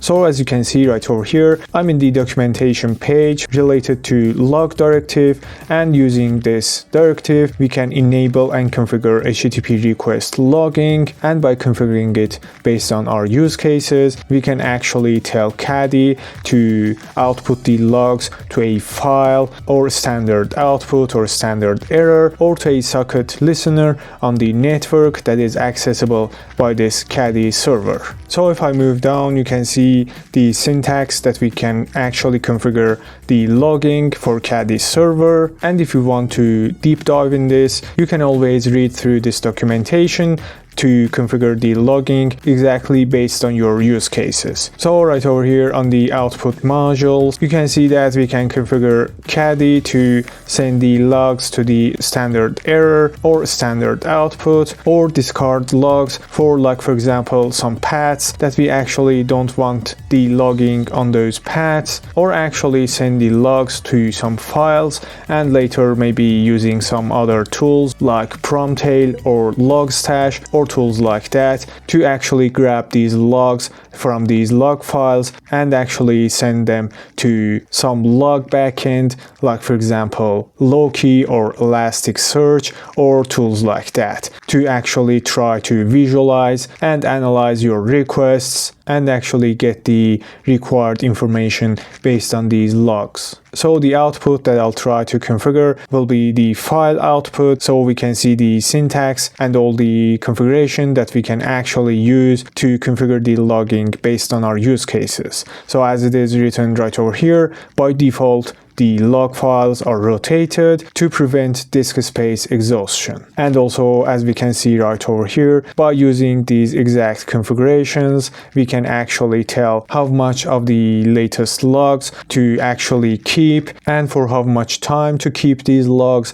and things like that. So if I move to the VS Code right over here, on the related directory, to custom logs inside my GitHub repository, where I'll put all my files and configurations and all stuff that I create in my videos, and for which you can find the relevant link down in the description section of this video. So as you can see, I've got a Docker Compose file prepared in order to demonstrate how the logging will actually work and how we can actually configure the Caddy to output these logs and keep them based on our use cases. So as you can see, I've got two services in my Docker Compose file. One is a backend server, which is actually an echo server that will actually respond with the detail of whatever request that it will receive. So it is a good enough tool for us to use to reverse proxy as an upstream server for the Caddy service. So if I move down right over here, you can see that I'm using the official Caddy image with some recent tag, and actually by setting the restart policy, I am telling the Docker engine to actually try to restart this container that will hold my Caddy server by whatever reason that this container will be stopped. So by using this environment section, I'm actually able to pass the environment variables to inside the container that will be created, and by passing the time zone, I'm actually configuring the time zone inside the container that will be created. So right over here on the port section, I'm mapping the 80 and 443 port to exact same ports inside the container. So as a result, these ports will be exposed from the container to the host machine's IP address, and by using that IP address with these exact ports, I'll be able to actually communicate with the container and eventually with the Caddy server that I'll configure it to listen on these exact ports, and I'll be able to send requests and receive responses from this Caddy server. So lastly, on the volume section, you can see that as always, I'm passing the ./caddyfile to /etc_caddy file, which is exactly the file that the Caddy server will try to look for the configuration inside this file to initially configure itself when coming up. And over here, I'm mapping the ./data and ./config directory next to this exact Docker Compose file to /data and /config inside the container. So you'd actually want to persist these directories because the Caddy server by default will try to store its data and config files that it'll be creating along the process. And lastly, I'm mapping the ./logs directory to /logs inside the container. So basically, I'll try to configure the Caddy to store its logs on the /logs directory inside the container, and as a result, because this exact directory is mapped to the outside of the container on the host machine, I'll be able to actually access these log files on the ./logs directory next to the Docker Compose file. So next, if I move to the Caddyfile, you can see that I'm actually creating a snippet to actually configure the logs, and later I'll try to import this snippet, and by passing the relevant arguments, I'll be able to differentiate between different logs that will be eventually stored as log files on the /logs directory. So you can see that by passing the log directive, I'm actually able to configure the logging, and by passing the output and setting it to file, I'm actually telling the Caddy to store its logs on the given path right over here. So the point is that I'm passing the first argument when I'm actually importing this snippet as the name of the file that will be stored on the /logs directory. By passing the role size and setting it to 1 GB, I'm actually telling the Caddy the maximum size of the log files that will be created. Also by saying the role keep, I'm actually telling Caddy the maximum number of the log files to keep, and by passing the role keep for and setting it to some duration, I'm actually telling the Caddy for how much time to keep these created log files. So if I move down right over here, by passing the format directive, I can actually define the shape of the logs that will be outputted and stored in the log file. So like for example, you can see that by passing the request headers user agent and by saying delete, I'm actually removing the user agent from the log lines that will be stored in the log file. So this is just for demonstration purposes, and is just to show how you can actually customize based on your use cases of the log lines that you want to store in your log files. Also, again, using the same directive, and by saying the append, I'm actually able to append some extra information to the log lines that will be stored also in the log files. So like for example, I'm setting the environment as Docker that will be appended to all of the log lines that will be eventually stored in the log files. So lastly, right over here, by passing the level configuration and actually getting its value from the arguments, the second argument to be exact. So by doing this, we'll actually be able to tell different levels of logging when we want to actually import this exact snippet. So we can pass things like error or info to actually differentiate between the log levels that will be sent to these exact log files. So if I move down right over here on the global section, you can see that I'm actually disabling the automatic redirect from HTTP to HTTPS. So as a result, I'll be able to make requests using the HTTP protocol also. And right over here, I'm actually importing the logging snippet that I actually defined right over here. And by passing its two arguments, I'm actually defining the first argument to be appended to the log file name, and the second argument to be used on the level as we defined right over here. So by doing this, I'm actually telling the Caddy to store all the error logs in the /logs/API_error.log file. And if I move down right over here, you can see that I'm importing the same snippet, and by passing access as the file name and info as the log level, I'm actually outputting different levels of logs to different files. So as you can see, I'm configuring the Caddy to listen to exact same ports that I map to the outside of the container in the Docker Compose file. And right over here, by using a simple handle directive and passing the /API path, I'm actually reverse proxying to the backend service that I defined with the exact same name in the Docker Compose file. So apparently, as you might also know, because these two containers will be created using the same Docker Compose file and attaching to the same network, these two containers eventually will be able to call each other through their service names. So with having all this in mind, I'll move to the terminal right over here. I'll hit ls to make sure that I'm in the exact same directory that I've got my Docker Compose file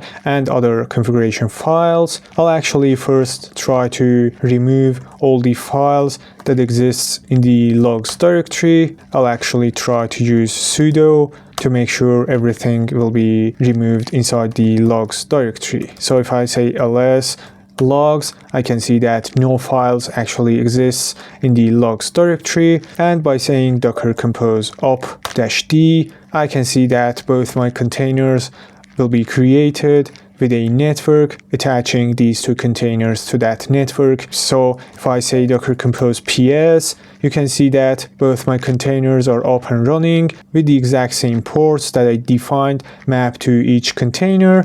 And by saying docker compose logs-f to follow the logs and --tail 100 to grab the latest 100 lines of the outputted logs of these two containers. So as I can see, things are looking good, and right now we'll be able to make requests and see the outputted logs to the relevant files. So using another terminal, I'll try to make requests using curl to the localhost on port 80 to the /API path.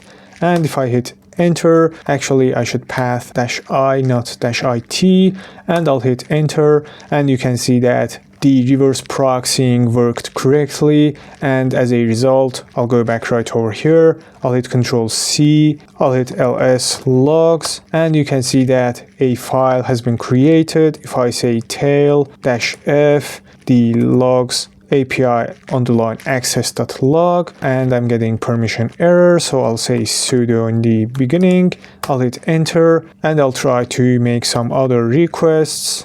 You can see that the log lines are being appended with my each request that I make to the Caddy server. Also right over here you can see that the env, which is set to Docker, is also appended to the log lines as I defined in the Caddy file. Also, if you inspect the log line, you will not find the data related to the user agent. Also, because we filtered the log lines and removed the user agent from all the log lines that will be appended to these log files. So I'll hit Ctrl C and try to remove the container for the echo server. So as a result, the reverse proxying will not work, and actually I'll expect the Caddy to write to the error log to see if the logging is working as I am expecting. So I'll say docker rm -f, and by passing the echo server's container name, I'll hit enter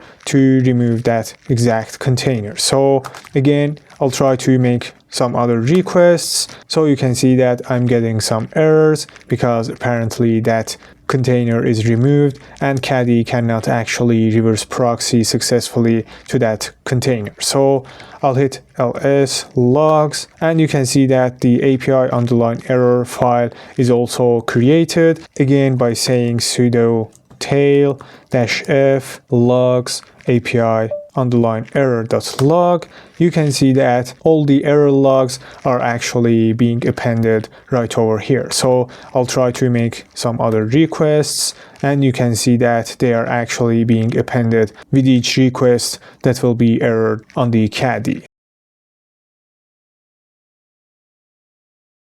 So rate limiting is one of the necessary things to enable in our reverse proxies to actually prevent things like brute forcing, DOS attacks, or web scraping, and some other benefits that it might have. So actually, if you want to learn more about rate limiting, I've got a video that I'll link on the description section of this video. And actually, we can have multiple algorithms in order to configure the rate limiting in our application servers, but generally three different concepts. One is actually the capacity of the count of the requests that a client can make, limited based on, for example, the client's IP address, the refill rate of this capacity that will be increased based on that exact client through passing of time, and the actual count of the requests that are made from that exact client. So by having all these data, we can actually configure some rate limiting on our reverse proxies to actually defend against some abnormal incoming traffic. So suppose you have an API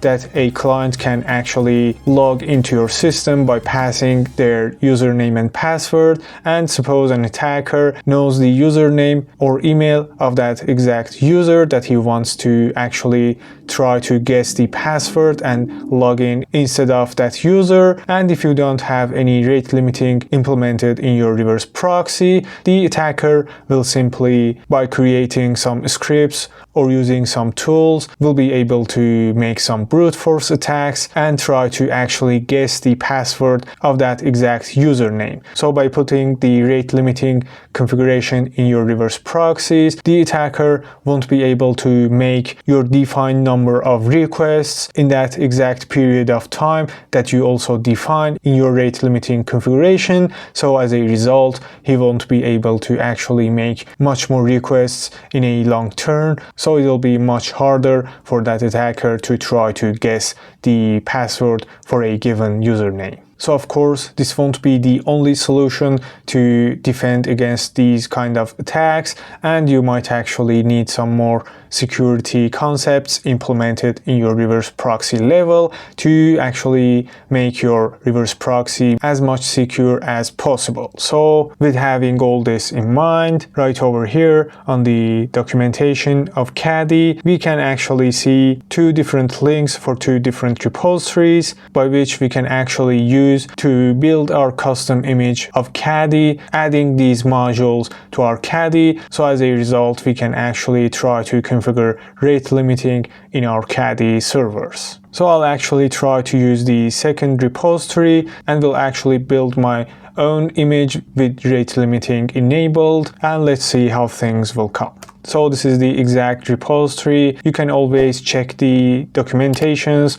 and read me right over here for the future updates that might add some new features or things like that to this module. So I'll move to the VS Code right over here on the rate limiter directory in my GitHub repository, in which I'll put all these files and configurations that I create in my videos in this exact repository, and for which you can find the relevant link down in the description section of this video if you want to follow along and use these configurations to get started. So as you can see, I've got a Docker file right over here in which I'm using the Caddy's builder image as the base image, and actually by using the xcaddy CLI, I'm actually trying to build a version of Caddy that will hold this exact module of this repository link that I pass using the --with switch. So actually this will try to build the Caddy, adding the functionality of this module to that Caddy that will be built. And right over here, by using the official Caddy image with a recent tag, I'll try to just copy from the builder image /user/bin/caddy to the exact same file inside the official image. So as a result, the Caddy that will be included in the final image will actually have all these functionalities that will be added by this module. So if I move to the Docker Compose file right over here, you can see that I've got two services. One is a backend server, which as always is an echo server that will return the detail of whatever request that it receives as the response back to the client. So if I move down right over here, you can see that I've got the Caddy service, which I'm using the image with a tag that I'll be actually building based on that Docker file that we just saw. And over here, I'm passing the restart policy, and as a result, the Docker engine will actually try to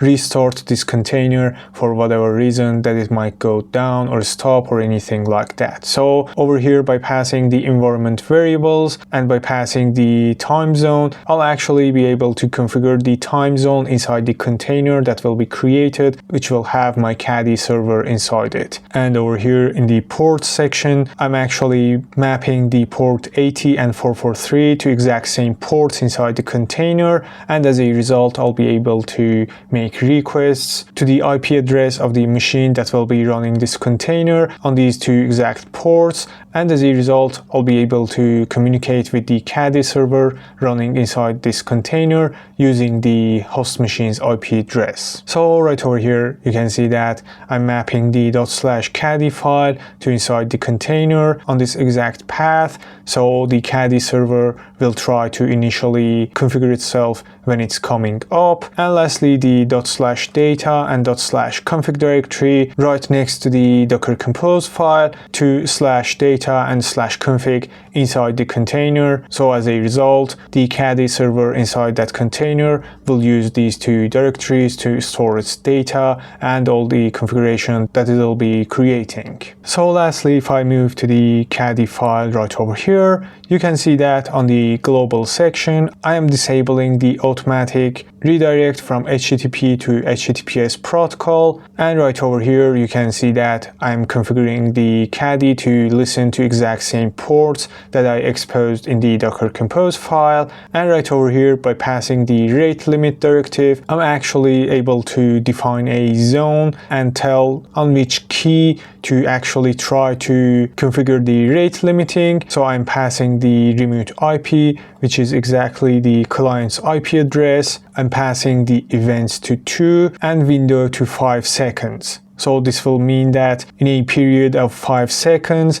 a client with the exact IP address will be only able to make 2 requests in this 5 seconds period. So by passing these configurations as rate limiting, the third request of a client with the exact same IP address will be dropped by the Caddy, and the client will have to wait for 5 seconds to actually make his third request. So I'll move down right over here. You can see that I've got a simple handle directive to the /API path, and it is a simple reverse proxy to the backend service, which is exactly the same name that I defined in the Docker Compose file for the Echo server. And as you might already know, because these two containers will be created using the same Docker Compose file and sharing the same network, they will actually be able to communicate with each other through their Docker Compose service names. So right now I'll move to the terminal.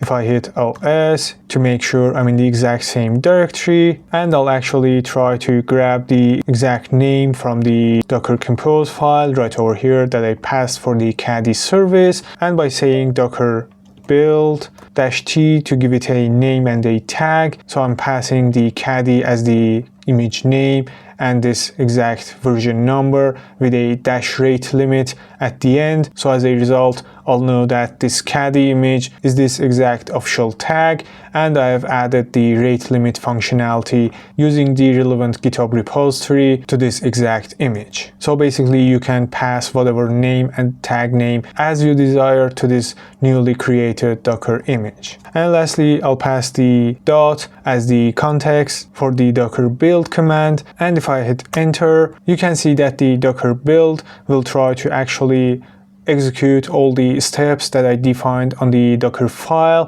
and as a result it will build and tag with my exact given name for the newly created image. So for me, because I have already built this image, it took a matter of seconds, and for you it might take some minutes based on your resources and network connectivity, so no worries about that. And if it took much longer, don't worry and give it the required time to actually try to build your image. So right now my desired image is built and actually ready to be used and create containers based on that newly created image. So if I say docker compose up-d, you can see that both my containers for the Echo server and the Caddy itself is created with a network attaching these two containers to that network. So if I say docker compose ps, I can actually make sure that both my containers are up and running with the exact same ports that I defined in the Docker Compose file mapped to inside each of these Docker containers. So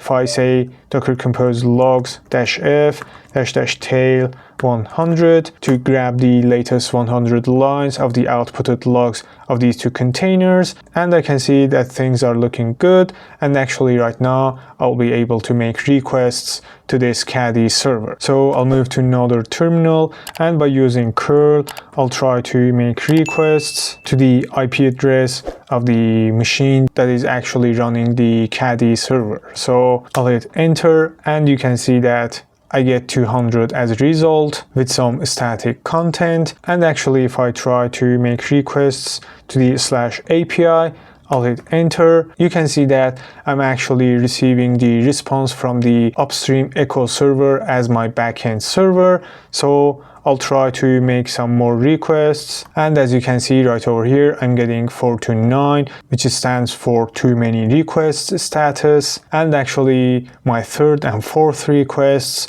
are being rate limited based on the configurations that I passed in the Caddyfile. So right now that 5 seconds have passed, I'll be actually make some more requests, and again my third request, as I'm expecting, should be rate limited by the configuration in the Caddy. So these are just some numbers to actually demonstrate how the rate limiting will work in Caddy, and actually in real applications, in real projects, you'll have to actually calculate based on your applications and based on the normal count of a normal user that will be normally using your website. So right over here on the documentations for this rate limiting module, you will find all the configurations that you can actually pass to this module and try to configure based on your use cases. So my whole purpose was to show how you can actually add external modules to your Caddy server, to your Caddy image, and actually make use of these added modules in your Docker containers. So right before we jump into the caching, the whole thing that will happen is that a request will be received by the Caddy server. It'll check for its configured storage. Actually, if it finds any requests previously made with exact same data and it is still valid in the cache storage, it'll just go ahead and respond with that cached response, and actually the proxying to the upstream servers won't happen, and as a result the clients will receive the responses very faster, and that is because the request has not been proxied to the upstream servers, done a lot of processes, maybe hitting to a database, calculating some output and returning back the response to the Caddy reverse proxy, and then sending the response back to the client. So we actually reduce a lot of processes, a lot of network overhead and things like that. But the downsides can be things like, if we don't configure this whole caching mechanism very carefully, our clients won't actually receive the responses that we actually expect them to receive. So suppose you have actually configured the caching TTL much more than the actual data in your databases have been changed, and as a result your clients will be receiving the older data despite your data has been changed in your main databases. So with having all these in mind, let's move into the official documentations and see what Caddy provides us in order to actually configure all this process. So as you can see right over here, we've got multiple modules that we can actually add to our base Caddy image to eventually make use of each of these modules. So I've chosen to use the Caddy server/cache handler. So I'll move to the GitHub repository page. Over here you can find the source code for all this functionality. So if I move down, right over here you can see the features that this module will add to your existing Caddy server with some examples of basic configurations. So I'll move a little bit down, and right over here you can find all the directives that are added up to your Caddy server, and you can actually make use of any of these directives in your Caddyfile. So actually, as your storage, you can choose between multiple options, and if I go to the storages repository, right over here you can see the multiple options that you have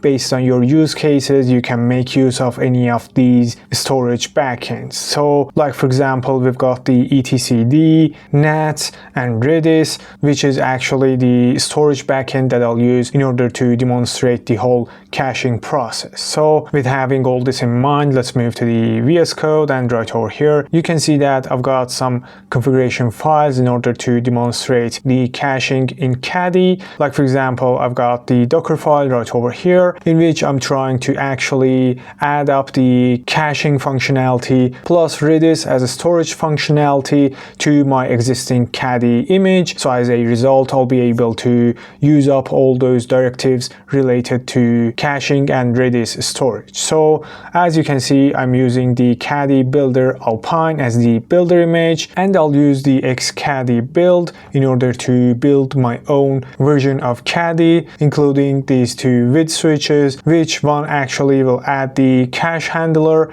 and the other will add the Redis storage handler to my Caddy build command. So after the build command is finished, I'll actually use the official Caddy image with a recent tag, and the only thing that I'll do is copy over the Caddy that is built in the previous image to this new image that I've defined right over here. So eventually I'll expect the new image that will be created to actually include the version of Caddy that holds the cache handler and the Redis storage handler.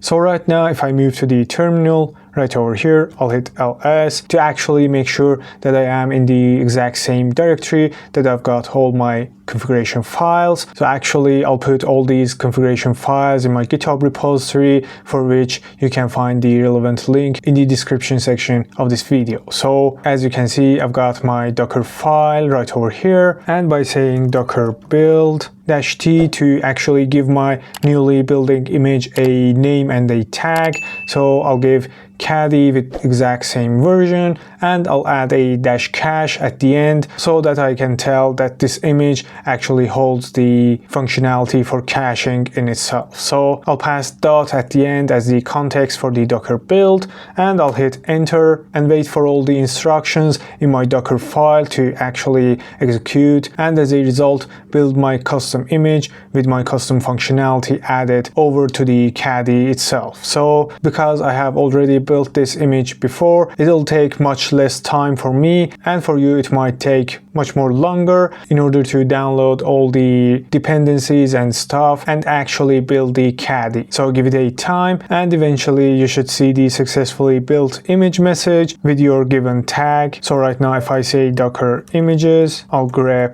this exact name right over here, and if I hit enter, actually I'll try to remove the Caddy from right over here, and if I hit enter, you can see that my exact image has been built with exact same name. So right now my Caddy image is ready to be used and create containers from it. So I'll move back to the VS Code right over here, and if I move to the Docker Compose file, right over here you can see that I've got 3 services, one being Redis with official Redis image with tag 7.0, and the command that will be run when the container is created will be Redis server with all the defaults and with no persistency enabled. So this will just be a dummy Redis server in order for me to demonstrate the caching and the connection between the Caddy server and this Redis instance that is actually happening. So if I move down right over here, you can see that I've got another service that I've named as backend,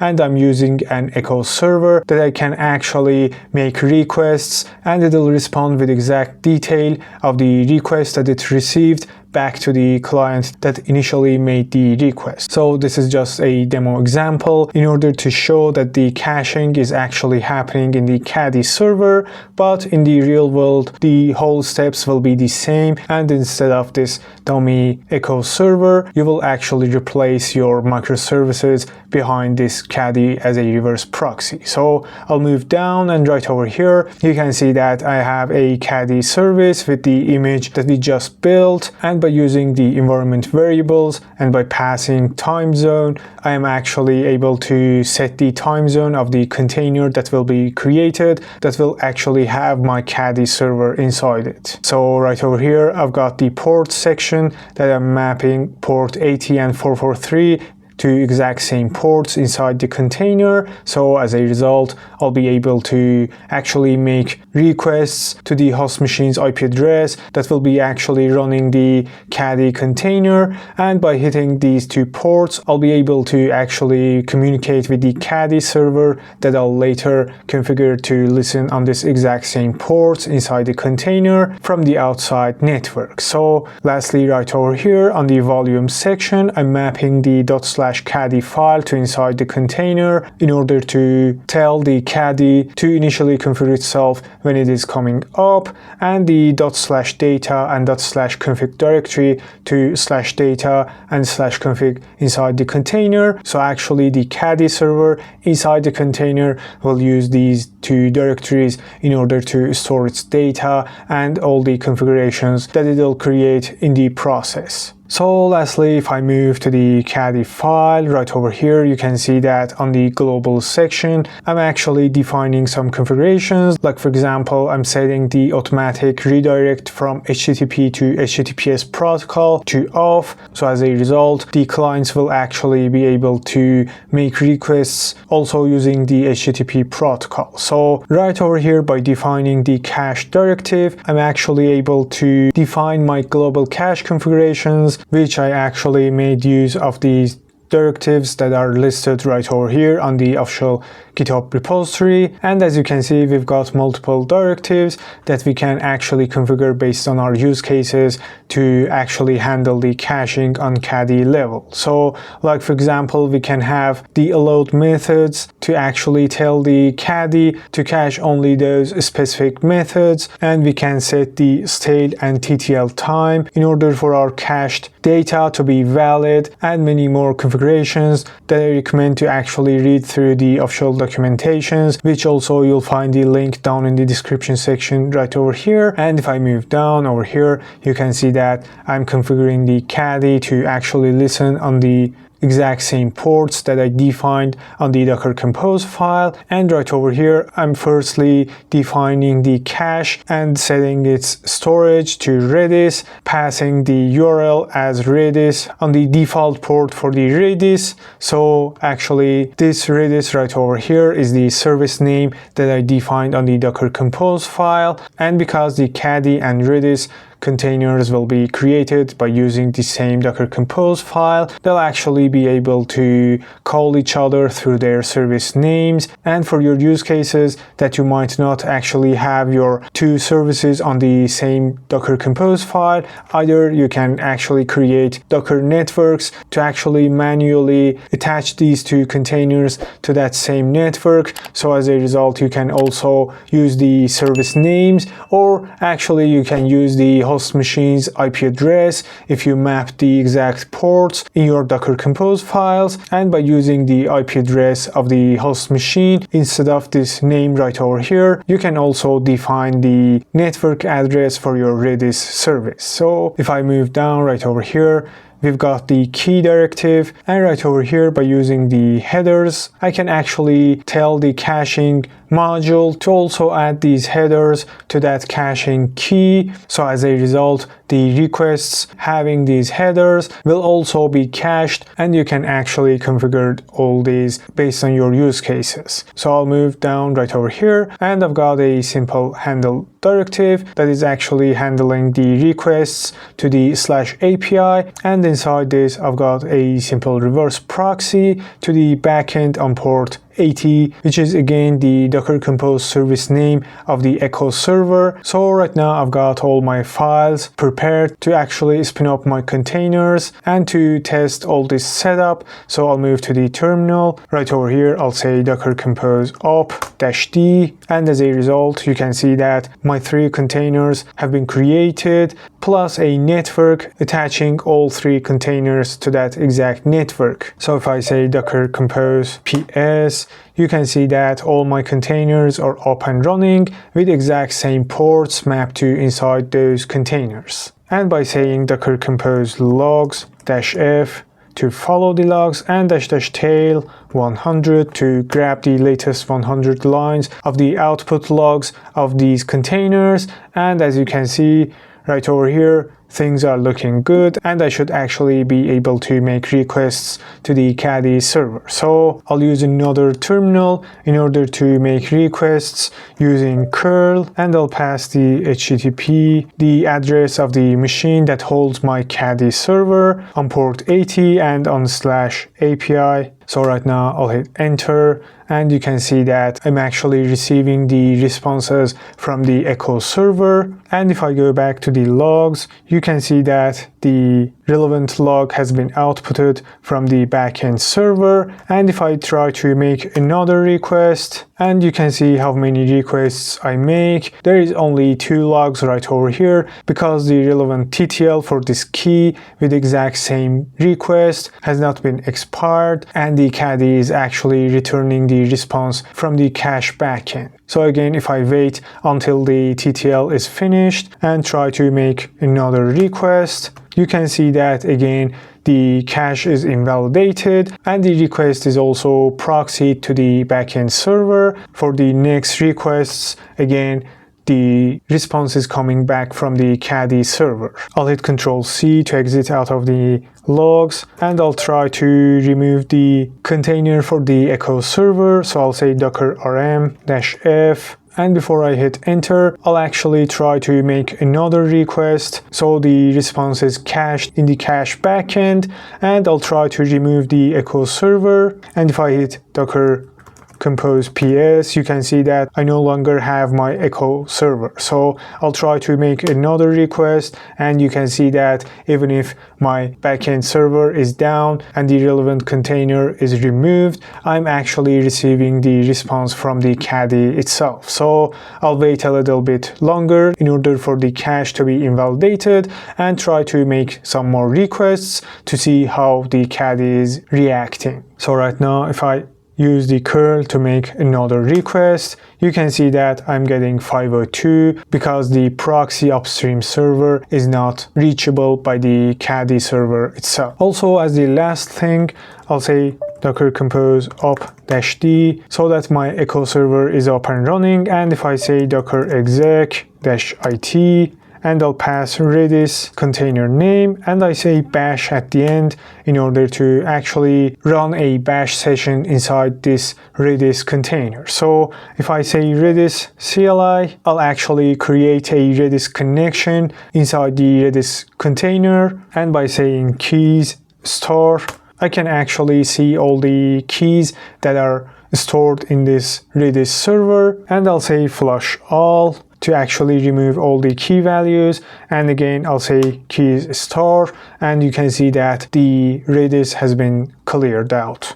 So I'll make another request, and if I say again keys star, you can see that the relevant data for the request that I just created is stored successfully right over here in the Redis itself. So with the exact same steps, you can actually make use of your desired storage backend. So I chose Redis. You can choose based on your use cases, and following the same steps and reading through the documentations on the GitHub repository for the relevant storage backend, you can hopefully configure the Caddy to make use of that storage backend and to actually configure your caching in your Caddy server.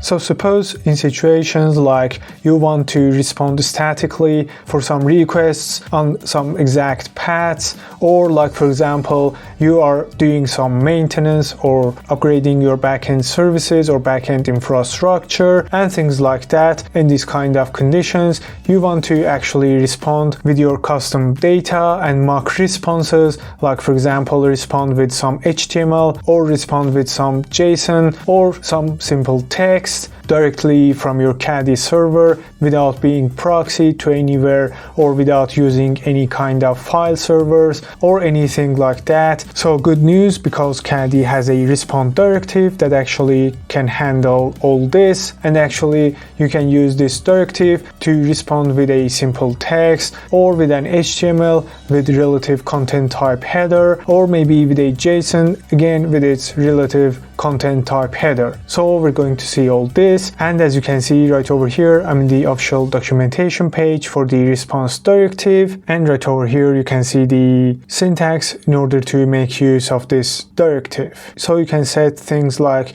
the stats code of the response, again based on your use cases. And with having all this in mind, let's move to the VS Code right over here, where I've got some configuration files prepared in order to demonstrate this whole process. So as you can see, I've got a Docker Compose file, and right over here I've got only one service that is using the Caddy official image with some recent tags, and I've set the response policy in order to set the Docker engine to try to restart my Caddy container by for any reason that my Caddy container has been stopped or anything. So actually as a result, the Caddy container will be up and running again. And right over here, by using the environment variables and by setting the time zone environment variable, I'm actually able to set the time zone of the container that will be created. And right over here on the port section, I'm mapping the port 80 and 443 to exactly the same ports inside the container.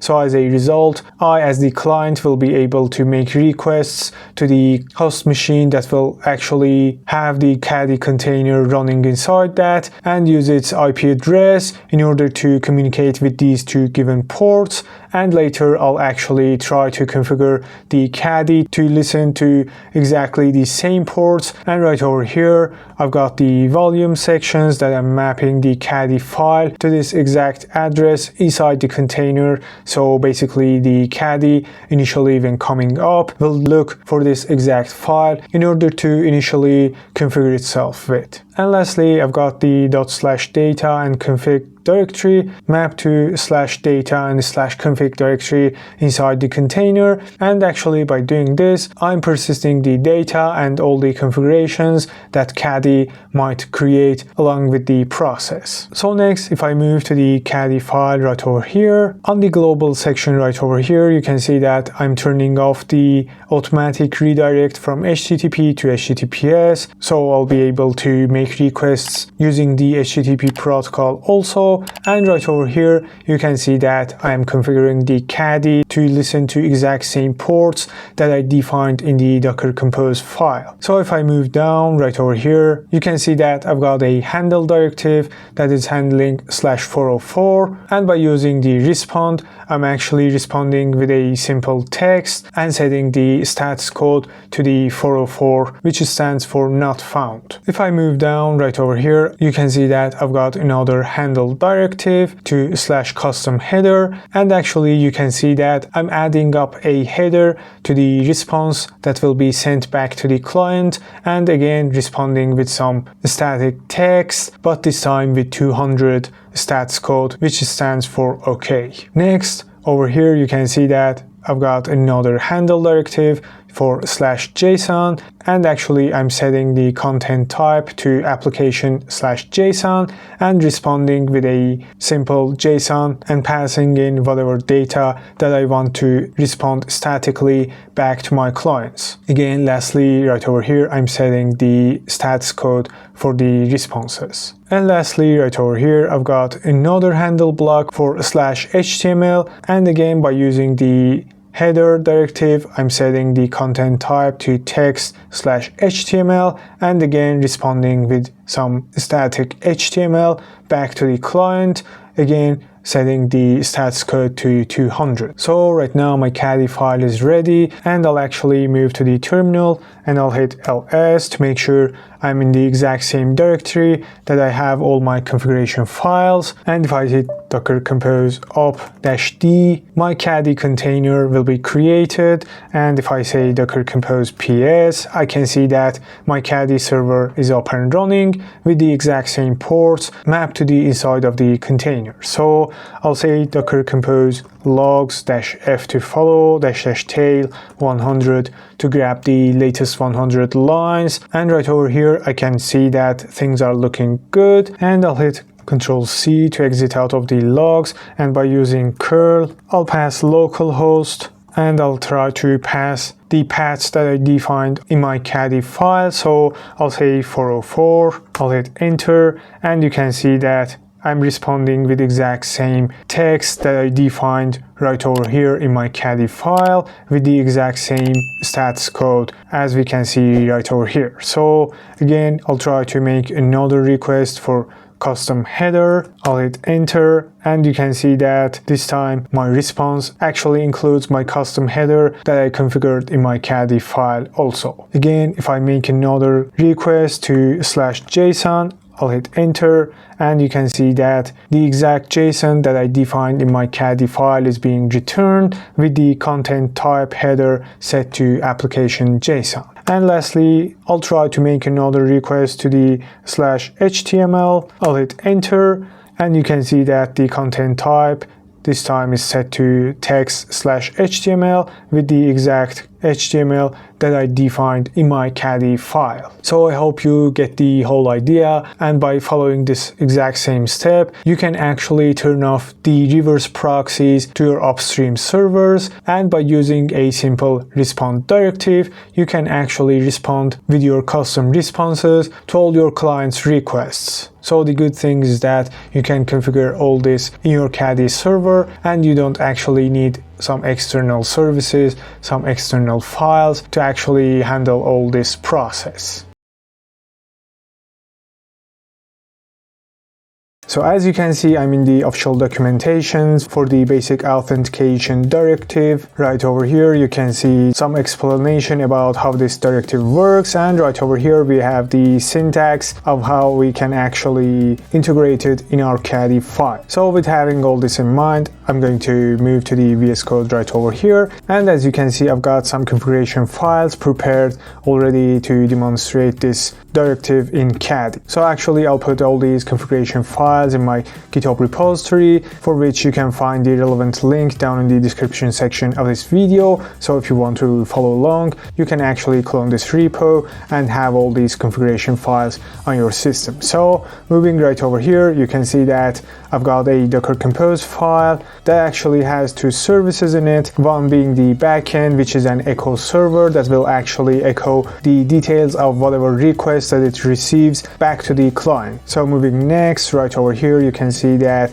I've got a Caddy service and I'm using a recent version of the official image. So we've got the restored policy. So as a result, the Docker engine will actually try to restore this container by whatever reason that it gets stopped.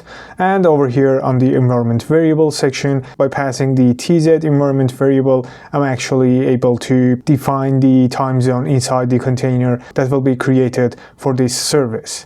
So right over here on the port section, I've got the port 80 and 443 that are mapped to exact same ports inside the container. So as a result, the Caddy server that will be created inside the container will be actually accessible by the IP address of the host machine that actually has that container running in it, and using these two exact ports and later configuring the Caddy to listen to these two exact ports, will be able to communicate from the outside network all the way down to the Caddy server running inside that container. So next, right over here, I've got the volume section that I'm mapping the Caddyfile to inside the container on this exact path in order to be able to actually initially configure the Caddy server that will be running inside the container. So lastly, right over here, I've got the ./data and ./config directory right next to my Docker Compose file, mapped to the /data and /config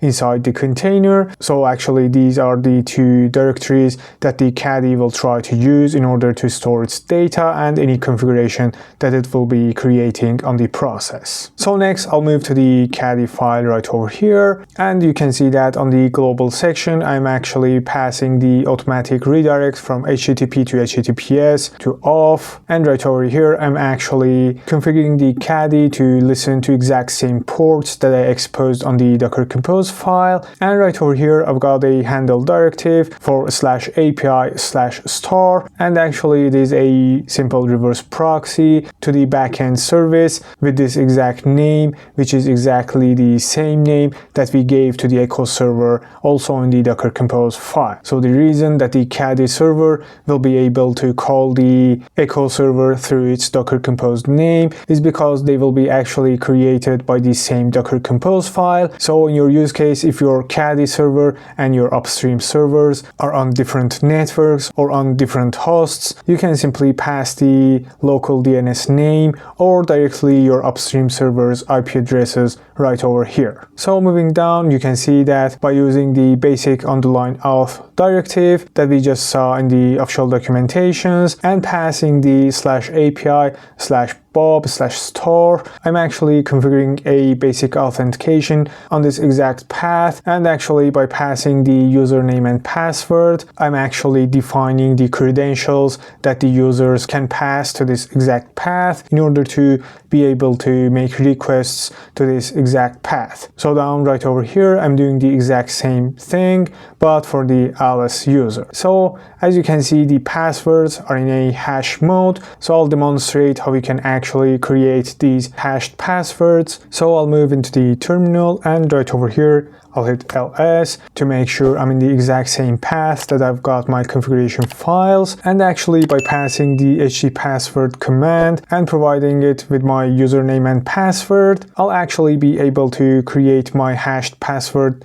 for this exact user. So actually HTPassword is an Apache tool that you can install in your operating system of choice. Like for example for me that I'm using Ubuntu, you will be able to install it with this exact command, the apache2-utils package. So I'll hit enter, and because I have that already installed, it won't actually install any new packages for me. So again, I'll try to provide this exact command, and if I hit enter, you can see that after the username colon, it actually provides me with the exact same hashed password that I use in my Caddy file. So actually I've done the exact same for the Alice user with the exact same password to actually keep things simple in my demonstration. So I'll try to say docker compose up-d, and by executing this command, I expect my containers to be up and running. As you can see, it is complaining about the 443 port that is being used by another container. So I'll just try to remove that container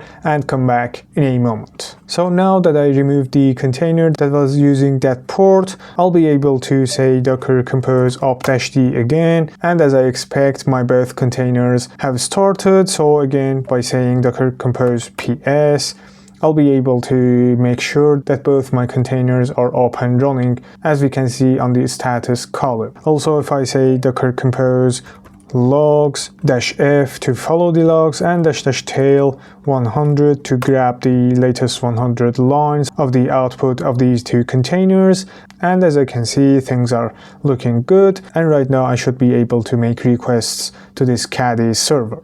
So I'll move to the browser right over here. As you can see, if I make a request to the network address of the machine that is running my Caddy server, I'll be able to actually receive some responses from that Caddy server. So I'll try to go to the /API/Bob, and if I hit enter, it is asking for a username and password. So right now I can make sure that the basic authentication has been applied to this exact path. So I'll try to provide with some incorrect username and password, and if I hit enter, it won't be accepted by the Caddy server, and it'll still ask for the username and password. So I'll try to pass in the Alice credentials. Also, if I hit enter, it won't be accepted by the Caddy server, but this time if I pass the correct credentials, and you can see that the credentials have been accepted by the Caddy server, and the basic authentication is working as expected. So as you can see, I'm receiving some responses from the echo server that is proxied behind the Caddy server. Also doing the same for the Alice user, and again the browser will try to ask for some credentials. I'll provide with the Alice username and password, and if I hit enter, you can see that again the credentials are being accepted by the Caddy server, and again I'm receiving the responses from the echo server that is proxied behind the Caddy server. So as you can see, I'm the official documentations for the file server directive on the Caddy website, and right over here you can see some explanation about the different concepts and different features that this directive adds to the Caddy server. So I'll move down right over here. You can see the total syntax of how we can actually make use of this directive, and if you actually want to dive deeper in this, I recommend you read through these documentations, but actually I'll move to the VS Code right over here, and you can see that I've got some files prepared in order to demonstrate how this functionality works in Caddy. So you can find all the relevant files in my GitHub repository, for which you can find the link in the description section of this video. So as you can see right over here, I've got a basic Docker Compose file in which I have only one service, which is using the official Caddy image with some recent tag, and by setting the restart policy, I'm actually telling the Docker engine to try to restart this container whenever you see that it is not up and running. So on the environment variable section, I'm actually passing the tz environment variable to actually set the time zone of the container that will be created, and on the port section right over here, I'm actually exposing two ports, one being 80 and the other 443, two exact same ports inside the container. So as a result, I'll be able to make requests to these exact same ports on the host machine that will be hosting this Caddy container that will later configure to listen to these two exact ports. So as a result, I'll be able to use the host machine's IP address to communicate with this Caddy server on these two exact ports. So on the volume section right over here, I'm actually mapping the ./caddy file to this exact path inside the container. So the Caddy will use this exact file to initially configure itself. And right over here, I've got the ./data and ./config that will be placed right next to my Docker Compose file to /data and /config inside the container. Also, the Caddy will try to use these two directories in order to store its data and any configuration that it will be creating. And lastly, I've got the ./static directory mapped to /static inside the container, and actually I'll try to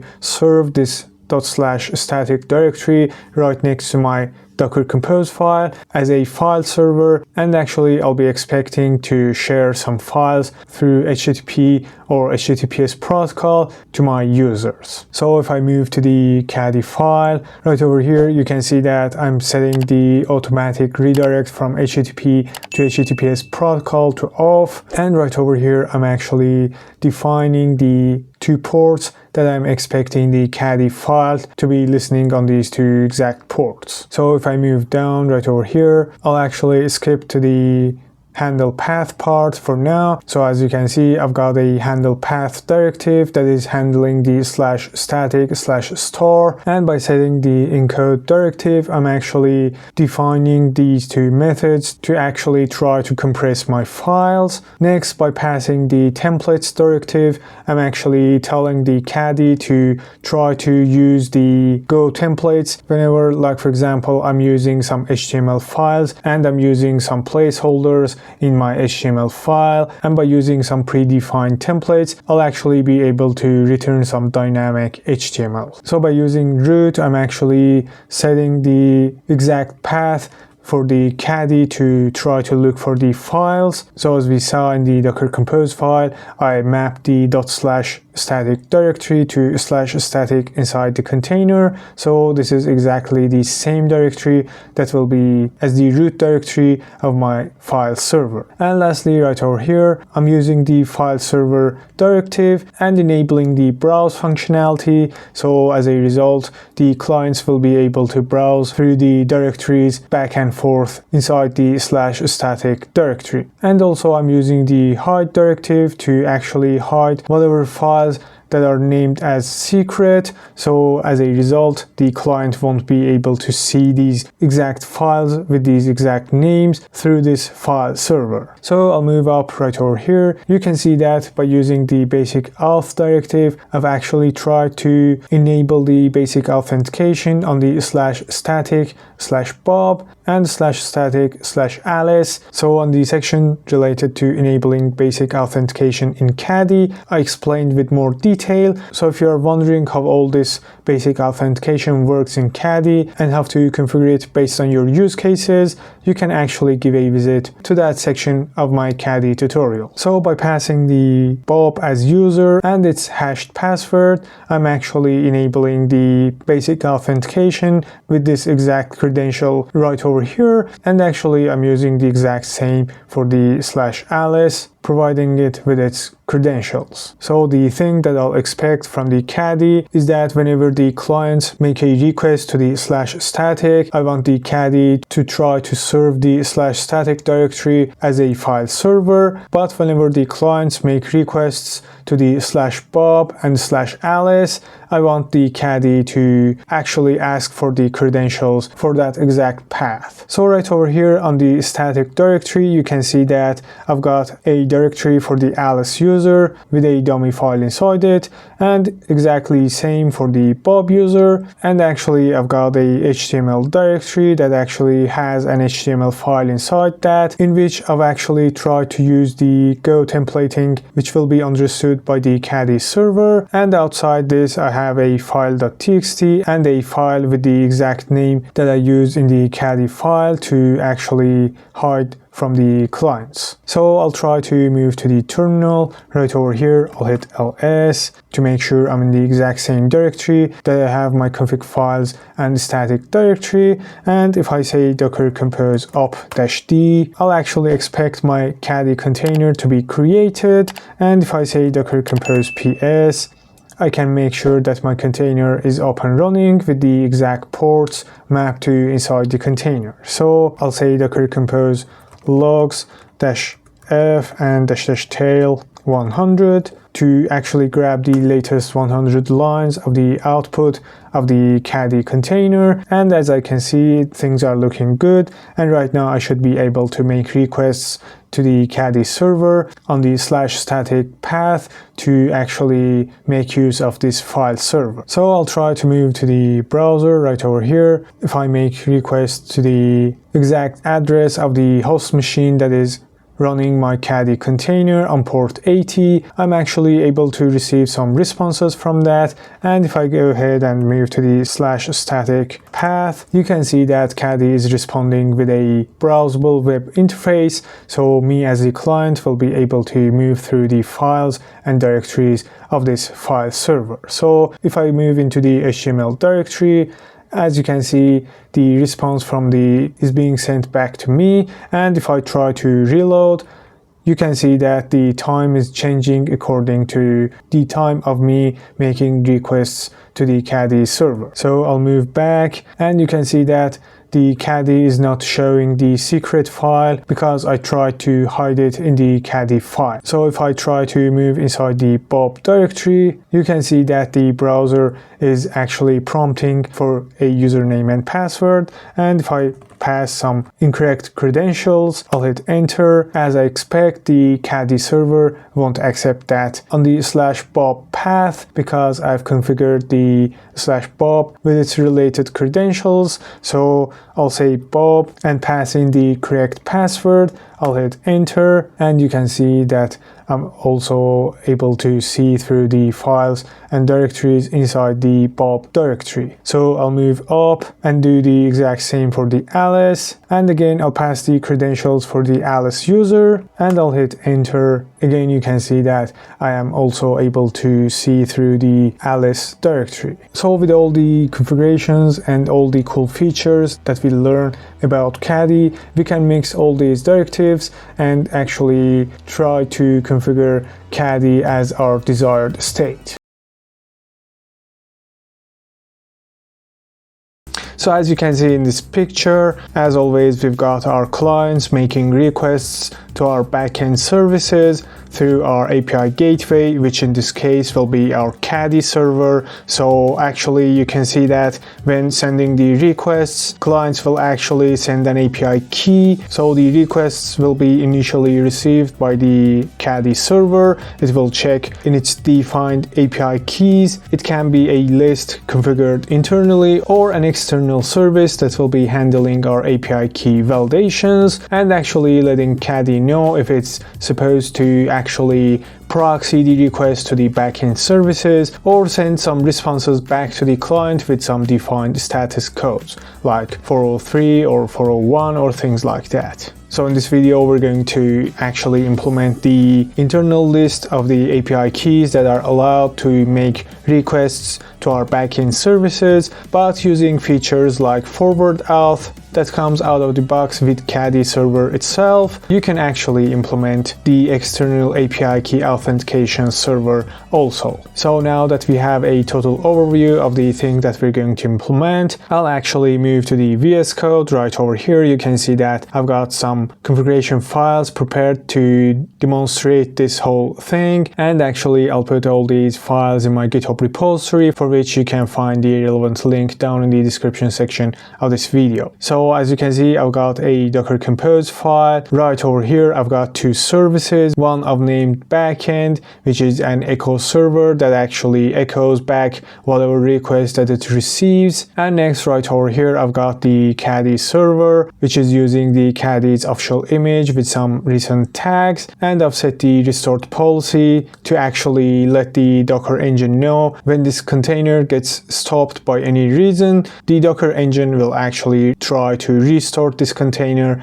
to maintain its up status. Next, right over here on the environment variable section, by setting the time zone environment variable, I'll actually be able to set the time zone inside the container that will be holding my Caddy server itself. So right over here on the port section, I'm mapping the port 80 and 443 to exact same ports inside the container. So as a result, a client will be using the host machine's IP address to actually communicate through these two ports with the Caddy server that will later configure to listen to these exact two ports. Finally, right over here, I've got the volume section. I'm mapping the ./caddy file, which will be my configuration file for Caddy, to initially look for this file to configure itself when it's trying to come up and start serving. And lastly, right over here, I've got two directories that I've mapped to inside the container. Also, Caddy will try to use these two directories to actually store its data and any configuration that it will be creating. So if I move to the Caddy file, right over here, you can see on the global section, I'm setting the automatic redirect from the HTTP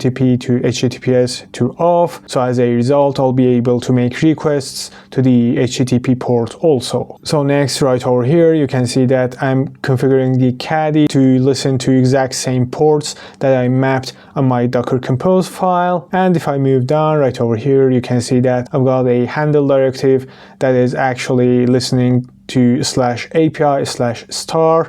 So any path that will match these pattern will be served by this handle block. So right over here, I've got a matcher that is actually looking to the header of the requests that will be received, and to be exact, it will look for the authorization header, and if the values are these two, bearer key 1 or bearer key 2, this matcher will actually return true, and later we can use this in order to proxy our requests to our backend services. So I'll move down right over here. You can see that I've got a reverse proxy directive that I'm using the exact same matcher to actually match my authorization header, and if this matcher returns true, the request will be proxied to the HTTP backend on port 80, which is exactly the same name that I gave to my echo server in my Docker Compose file. So as you might already know, because these two containers will be using the same Docker Compose file to be created,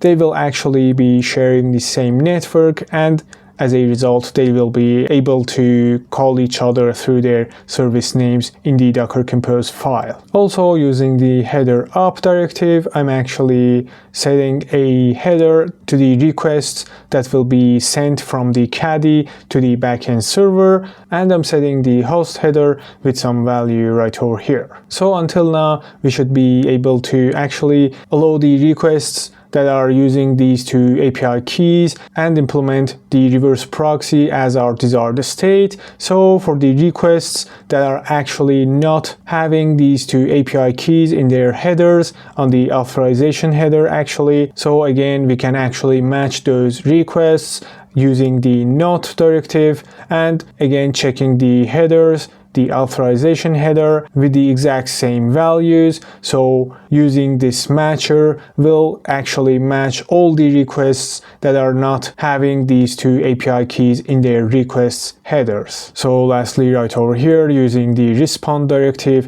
we can actually respond with some stats code and with some static response if this matcher returns true, which will mean that the requests that are not having these two authorization headers in their header section. So right now I've got my Caddy file and my Docker Compose file ready for my Caddy server to be up, and I'll move to the terminal right over here. I'll hit ls to make sure I'm in the exact same directory that I've got my configuration files, and by saying Docker Compose up -d, as I'm expecting, my two containers should be up and running with a network attaching to these two containers. So if I say Docker Compose PS, I should be able to see the containers that are created by this Docker Compose file, and by checking the status column, I'm seeing that both my containers are up with the exact same ports mapped to inside the containers. So I'll say Docker Compose logs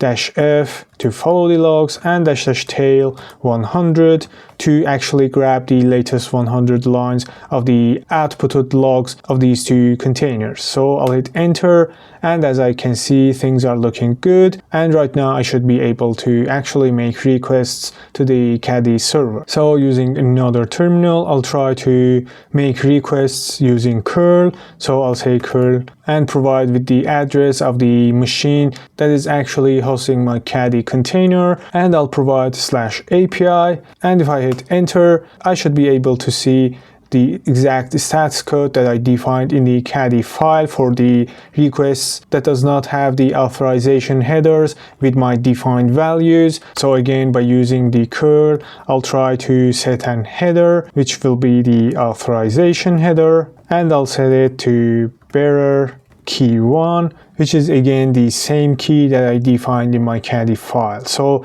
I'll hit enter, and this time I should be able to receive the response from the echo server echoing the detail of my request. So again, it should be the exact same for the key 2, and also if I provide it with some incorrect API keys, I'll hit enter, and again you can see that successfully returning some error stats code exactly based on our configuration in the Caddyfile. So as you know, Prometheus is a broadly used standard for actually scraping the metrics of our services. By using Prometheus, you can actually scrape through the metrics of your custom services that you create for yourself or for your company, or actually using the same standards, you can actually monitor open source services like Caddy, databases, or other web servers, and almost every other tools that are out there, and we can actually make use based on our use cases. So we'll use the same standards, same protocols to actually monitor the metrics of our Caddy servers running as a Docker container. So right over here you can see that I'm in the official documentations related to the Caddy's metrics directive, and actually by using this directive and configuring it in our Caddyfile, we can actually expose the relevant metrics out of our Caddy server in a defined path. So eventually a Prometheus service come and check for our defined addresses for scraping these metrics out of our Caddy servers. And later we'll actually use a Grafana dashboard to actually visualize all these metrics, and as our use cases we can actually set alert rules to actually notify us in our defined states. So I'll move down right over here. You can see the very simple syntax of this directive that we can actually make use of all this functionality. So if you want to check the exact metrics that are exported by the metrics directive, you can always check this link, but we'll just try to keep things simple and actually use the prepared Grafana dashboard to visualize the whole thing. So with having all this in mind, I'll move to VS Code. Right over here you can see that I've got some configuration files prepared in order to demonstrate this whole functionality, and over here I've got a Docker Compose file in which I've got multiple services. One is the backend service that I'm actually using an echo server that will be responding with the details of whatever request that it receives, and actually this is a service that I'll try to use to proxy behind my Caddy server. So moving down right over here, I've got my Caddy that I'm using the official Caddy image with some recent tags, and I'm setting the restart policy to actually let the Docker engine know that it has to try to restart this container for whatever reason that it might be stopped. Over here in the environment variable section, by setting time zone, I'm actually able to set the time zone of the container that will be holding my Caddy server. So on the port section right over here, I'm mapping the port 80 and 443 to exact same ports inside the container. So as a result, the clients will be using the host machine's IP address on these exact two ports to actually communicate with the Caddy server that will later configure to listen to these exact two ports and will be responding to the requests of our clients. Next, right over here on the volume section, I'm actually mapping a Caddyfile which is exactly located next to my Docker Compose file to the /etc/ caddy/caddyfile inside the container, which will be the exact same file that the caddy will look for in order to initially configure itself. And right over here, I'm persisting the /data and /config directory inside the container that will be created, because these two directories is the directories that the caddy will try to store its data and configurations that it will be creating. So I'll move down. Right over here, you can see that I've got a Prometheus service. Again, I'm using the official image. You can change all these image names and tags based on your use cases. And on the command section, I'm actually passing some switches to the command that will be created in the Prometheus container. So by using the --config.file, I'm actually setting the Prometheus to look for the /prometheus.yaml file inside the container for its configuration file to know of the targets that it has to actually scrape through. Next, right over here on the volume section, I'm mapping the Prometheus.yaml file to exact same address inside the container, and again I'm persisting some directories for my Prometheus container to actually persist its data through container restarts or destroying and starting a new Prometheus container. So on the port section, I'm mapping the Prometheus default port to exact same port inside the container, and again I'm setting the restart policy for the exact same functionality for my Prometheus server also. So lastly, down right over here, I've got the Grafana service. Again, I'm using the official image with some recent tag, and on the volume section, I'm actually persisting the directory inside the container to the ./volumes/Grafana data outside the container to actually persist the Grafana data independent from the container's lifecycle. Next, right over here, I've got my environment variable section, and by setting the relevant environment variables, I'm actually defining the initial credentials for the Grafana to be able to access its web UI. And again, right over here, I'm actually mapping the default port of the Grafana from my host machine to exact same port inside the container, and again setting the restart policy to always to implement the same restart policy as my other containers. So next, I'll try to move to my Caddyfile. Right over here, you can see that on the global section, I'm setting the automatic redirect from HTTP to HTTPS to auth,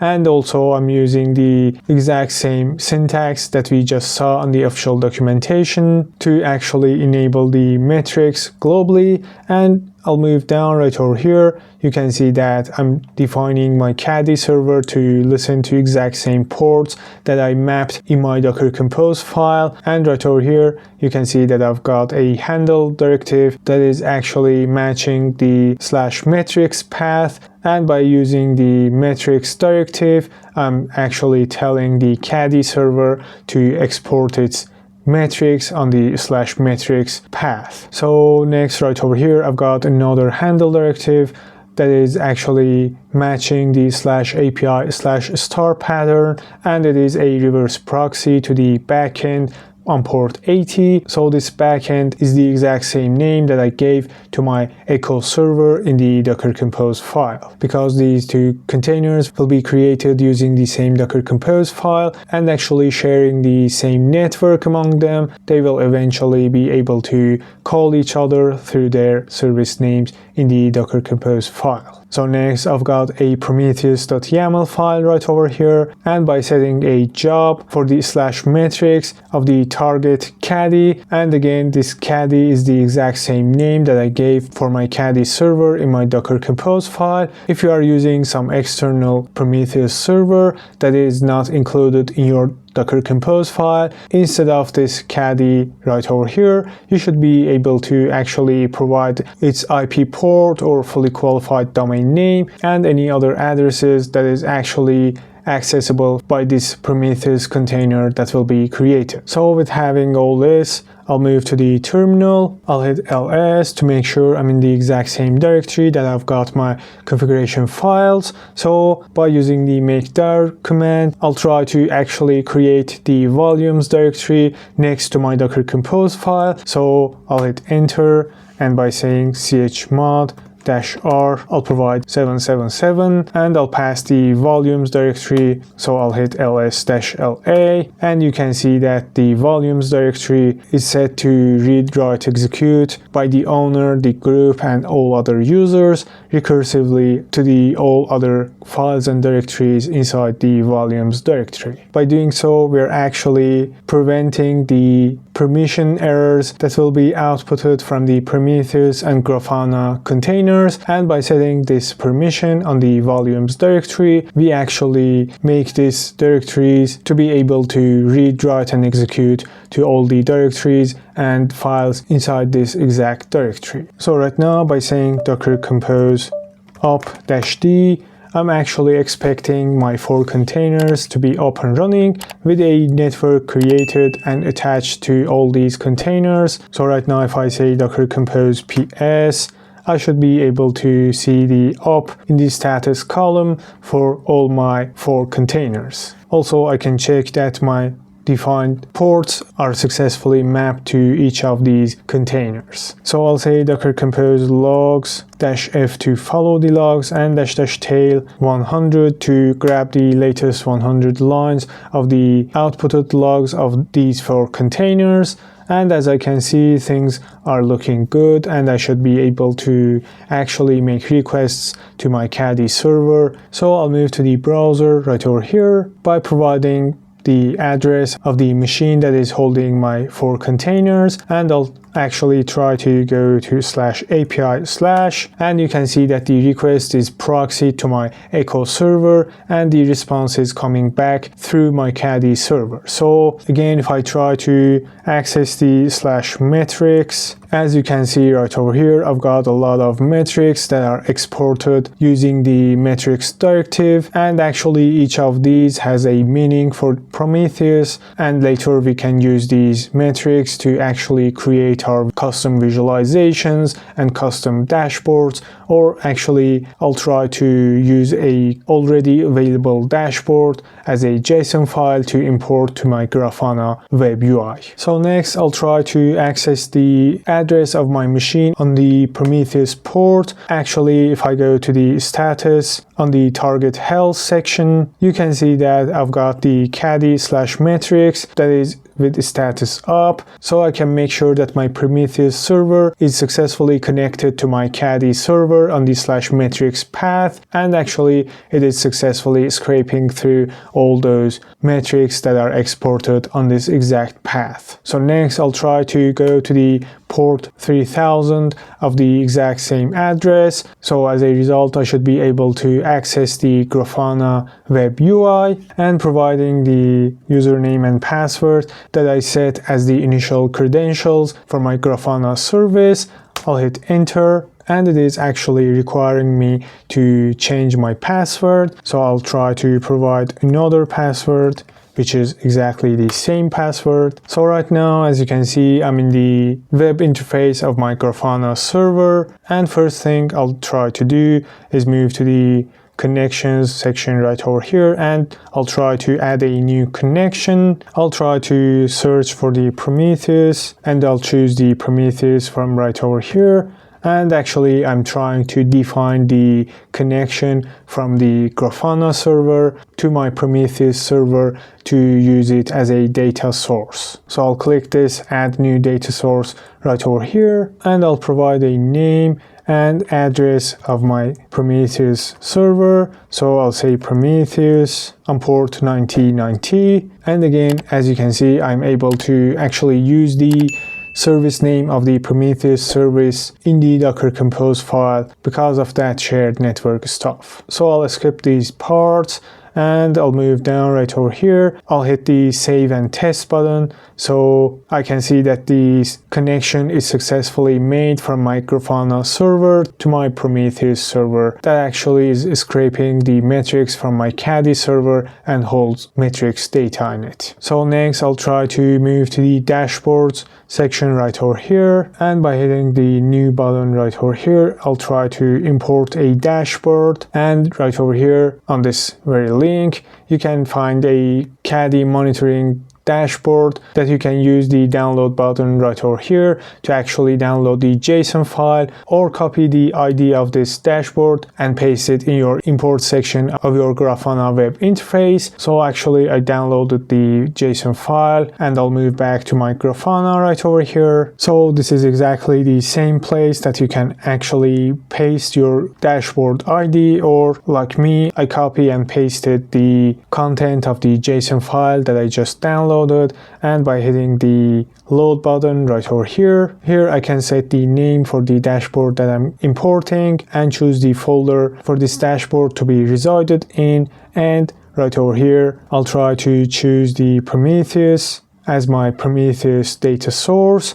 And if I say import, it is actually showing an error and requiring me to actually choose a Loki data source to actually connect to a Loki server and show the logs of the Caddy server that is outputted from the Caddy container. So I didn't configure this and I don't have a Loki server, so that might be another video integrating Loki with this exact setup. So I'm not doing that right now, and the thing that I'll try to do, I'll move to the VS Code right over here, and on the dashboard that I downloaded right over here, I'll try to actually remove this Loki data source from the inputs, and right now I'll try to copy and move back to my Grafana interface right over here, and I'll hit cancel to go back and paste it again right over here. And right now you can see that it is only requiring for the Prometheus data source. So I'll try to hit import button right over here, and right now you can see that my dashboard is loaded in my Grafana, and actually I've got some numbers and some visualizations right over here. So I'll try to actually set the duration to last 5 minutes, and I'll actually try to move to terminal.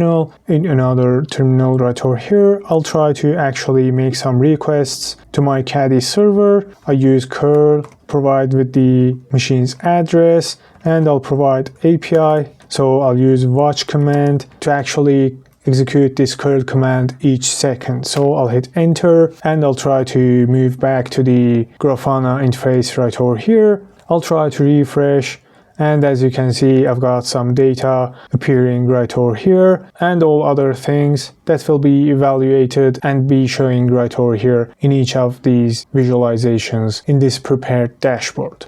So we've got things like average response time, rate of the requests per second, and number of the requests processed. And I'll move down right over here. You can see that we've got the HTTP stats code visualization, and I'll actually move back to the terminal right over here. I'll try to remove the echo server's container. So I'll say docker rm, and I'll provide with the name of the echo server's container. As a result, I'll be receiving some errors for my requests that are received by the Caddy server. So I'll move back right over here. I'll hit refresh, and right now you can see that the 502 status is already added to this visualization right over here. And actually by doing this, I can make sure that the whole setup is working correctly and the right metrics are being exported by the metrics directive in my Caddyfile, and it is successfully being scraped by my Prometheus server and my Grafana server also connecting to that Prometheus server and visualizing all the data using this prepared dashboard. So as you can see right over here, I'm in the official documentation page for the header directive in the Caddy's website. So actually by using this directive, we can follow this exact syntax right over here to actually add or remove some headers that we want to added or removed from our requests headers. So actually by using this exact directive, we can actually manipulate the headers of the request and response that will be received by the client and will be sent back to the client. And actually right over here on the reverse proxy directive on the header section, again we can actually manipulate the headers that will be sent to our backend services, and again the responses will be received by our backend services, and we can actually manipulate that response and add or remove some extra headers and then send it back to the client that initially made the requests. So using this exact syntax, we can actually add and delete and replace and all other functionalities that we can actually make use based on our use cases. Almost using the same syntax for the header section in the reverse proxy directive, we can actually add and remove and replace some headers when sending the request to the upstream servers and receiving the responses and manipulating that and sending back to the clients. So for doing this, we can actually use the header up directive to manipulate the headers when the request is being sent to the upstream servers, and with the same logic, we can use the header down directive to actually manipulate the headers of the response that is being sent back to the clients. So having all this in mind, let's move to the VS Code right over here. On the header transformer section, I've already put some configurations that I'll actually put to my GitHub repository, for which you can find the relevant link down in the description section of this video. So I'll move to the Docker Compose file. Right over here, you can see that I've got two services. One is the backend service that I'm using an echo server that will actually respond with whatever request that it will be receiving. It will respond with the details of the request headers and body, and whatever data that it receives as a JSON back to the client. So this is a great example to demonstrate all this manipulation of the request headers. So moving down right over here, I've got the Caddy service, which I'm using the Caddy's official image, and I'm setting the restored policy in order to tell the Docker engine to actually try to bring up this Caddy container by for any reason that it might be stopped. So as a result, the Docker engine will try to always maintain my desired state. So using the environment variables, I'm actually setting the time zone inside the container that will hold my Caddy server. And down right over here, I've got the port section that I'm actually mapping my host machines port 80 and 443 to the exact same ports inside the container, and later I'll actually configure the Caddy to listen to these two exact same ports. So as a result, a client will use the host machine's IP address and will be able to communicate through these two ports with the Caddy server that is running as a container in my host machine. So lastly, right over here, I've got the volume section that I'm mapping the ./caddy file right next to my Docker Compose file to this exact same path inside the container, which is exactly the same path that the Caddy will try to look for in order to initially configure itself when it's coming up. So lastly, right over here, I've got two directories that I'm trying to actually persist the /data and /config inside the Caddy's container, which are exactly the same directories that the Caddy will use to store its data and any configurations that it might be creating along with the process. So with having all this in mind, I'll move to the Caddyfile. Right over here on the global section, I'm actually setting the automatic redirect from HTTP to HTTPS to off. So right over here, I'm actually telling the Caddy to listen to these two exact ports that I actually mapped on the Docker Compose file. Next, I'll move down right over here. I've got a handle block that is actually matching this exact pattern, which is /API/star. And right over here, I've got a reverse proxy directive that is actually proxying the requests to the address of the backend on port 80, which is exactly the same name that I gave to the echo server in my Docker Compose file. So because these two containers will be created by the same Docker Compose file, they will be actually attached to a shared network, and as a result, they will be able to see each other through their Docker Compose service names. So most likely for you, if your backend services is not attached to the exact same Docker network, or actually on another server with another IP address, you can actually replace this address with your backend services real addresses. Like for example, its IPN port, or if you have a local DNS server, you can actually put the local domain name of your backend services right over here. So inside this reverse proxy directive, I'm actually trying to do some different things. So I'll move to the README file right over here. So as you can see, we've got different headers that we can actually manipulate. So initially we've got some default headers that are set by the Caddy server, and in some use cases we might actually need to also manipulate those headers. And next we've got the client sent headers. Like for example, we want to actually harden the headers that we want our backend services to actually receive from the clients. So actually maybe we want to limit the name of the headers that will be only able to send to our backend services. So in this case, we'll be using the header up directive in the reverse proxy directive to actually add and remove some headers before the requests are being sent to our backend services. So I'll move back to the Caddy file right over here.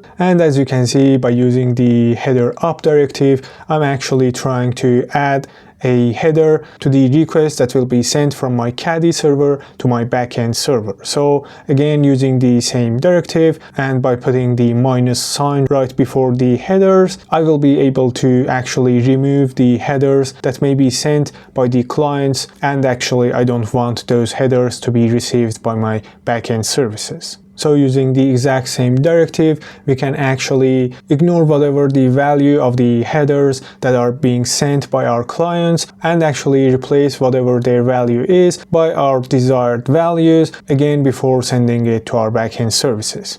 So using the same logic for the header down directive, we can actually add some headers right before we send back the response to our clients, or actually remove some headers that we don't want to be included in the response that is being sent back to our clients. So I'll move to the terminal, I'll hit ls to make sure I'm in the exact same directory that I have my configuration files, and by saying docker compose up-d, I should be able to see both my containers are being created, attaching to a shared network, and also by saying docker compose ps, I should be able to see that both my containers are up and running with the exact same ports that I mapped in my Docker Compose file to the inside the containers. So I'll say docker compose logs -f to follow the logs, and --tails 100 to grab the latest 100 lines of the outputted logs of each of these containers. So I'll hit enter,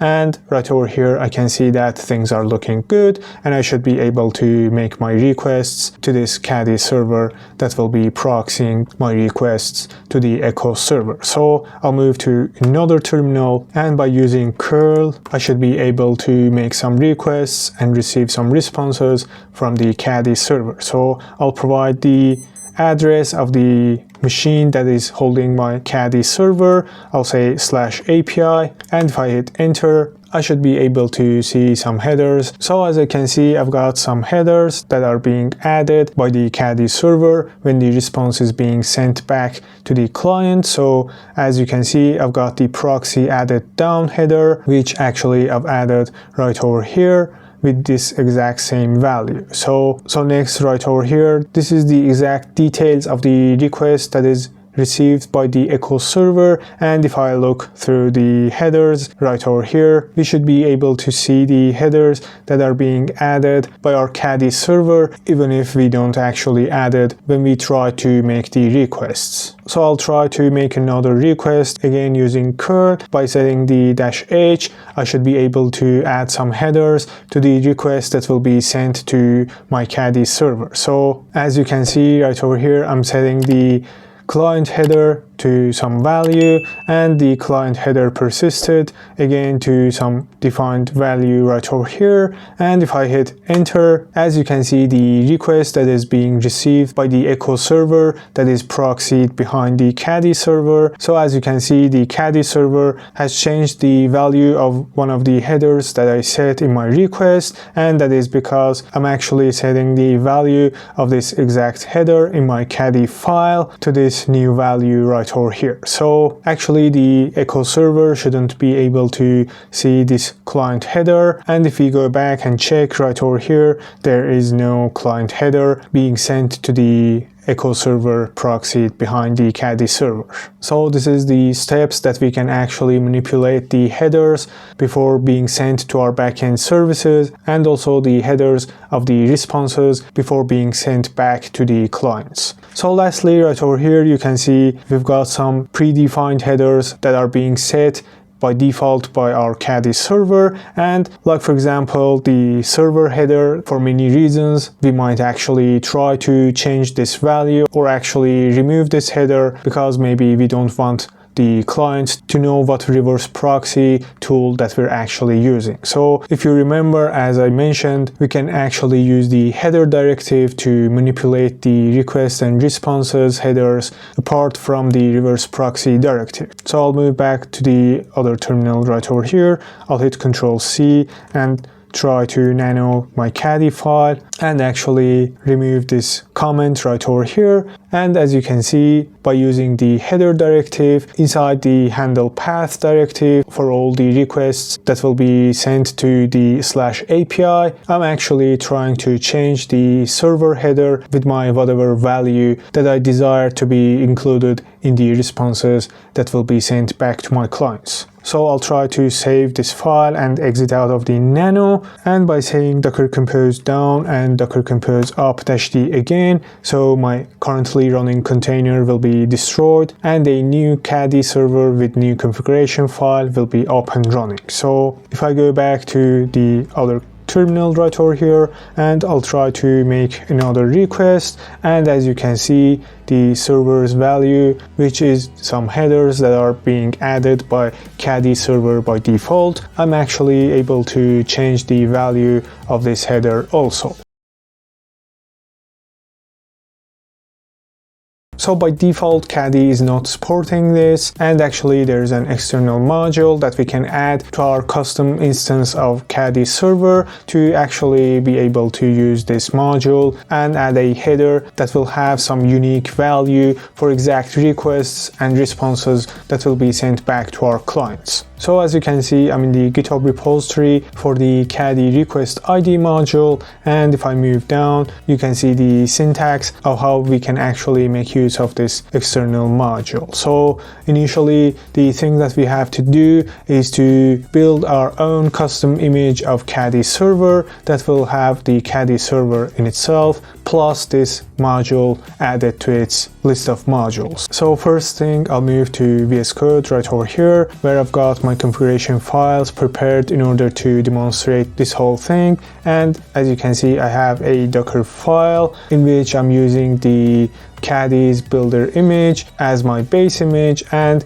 by using the xcaddy build command and by adding the exact address for the GitHub repository that we just saw, I'm able to actually build my own image of Caddy server that also has the Caddy request ID module included in it. So next, I'm using the Caddy's official image with some recent tag as my base image and copying the Caddy that is built in my previous image and replacing it with the Caddy inside this official image. So first thing, I'll move to terminal right over here. I'll hit ls to make sure I'm in the exact same directory which holds all my configuration files. So I'll put all these configuration files in my GitHub repository, for which you can find the relevant link down in the description section if you want to follow along. So first thing, I'll try to build my image out of my Docker file. So I'll say docker build, and by saying -t, I should be able to give the newly creating image a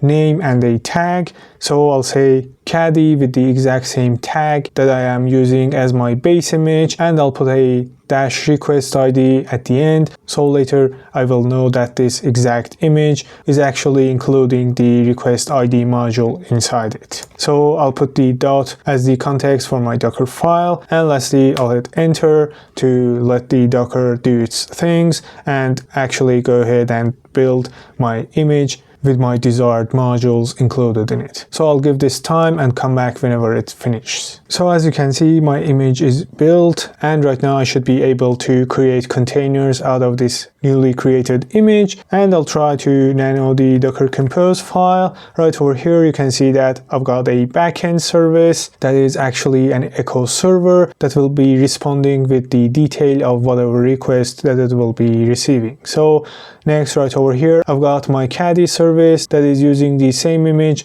that I just created, and over here I'm setting the restart policy to let the Docker engine know that it has to always maintain the up status for this Caddy server container. So next, right over here, I've got the environment variable section, and by setting the time zone, I'm actually able to set the time zone inside the container that will be created. And right over here on the port section, I'm mapping the port 80 and 443 to exact same ports inside the container, and I don't know why did I put this extra port right over here. So later we'll see that I will configure the Caddy in the Caddyfile to listen to this exact same ports. So eventually the clients will use my host machine's IP address on these two exact ports to be able to communicate with the Caddy server that will be running inside a Docker container. So lastly, right over here, I've got the volume section that I'm mapping the Caddy file right next to my Docker Compose file to this exact path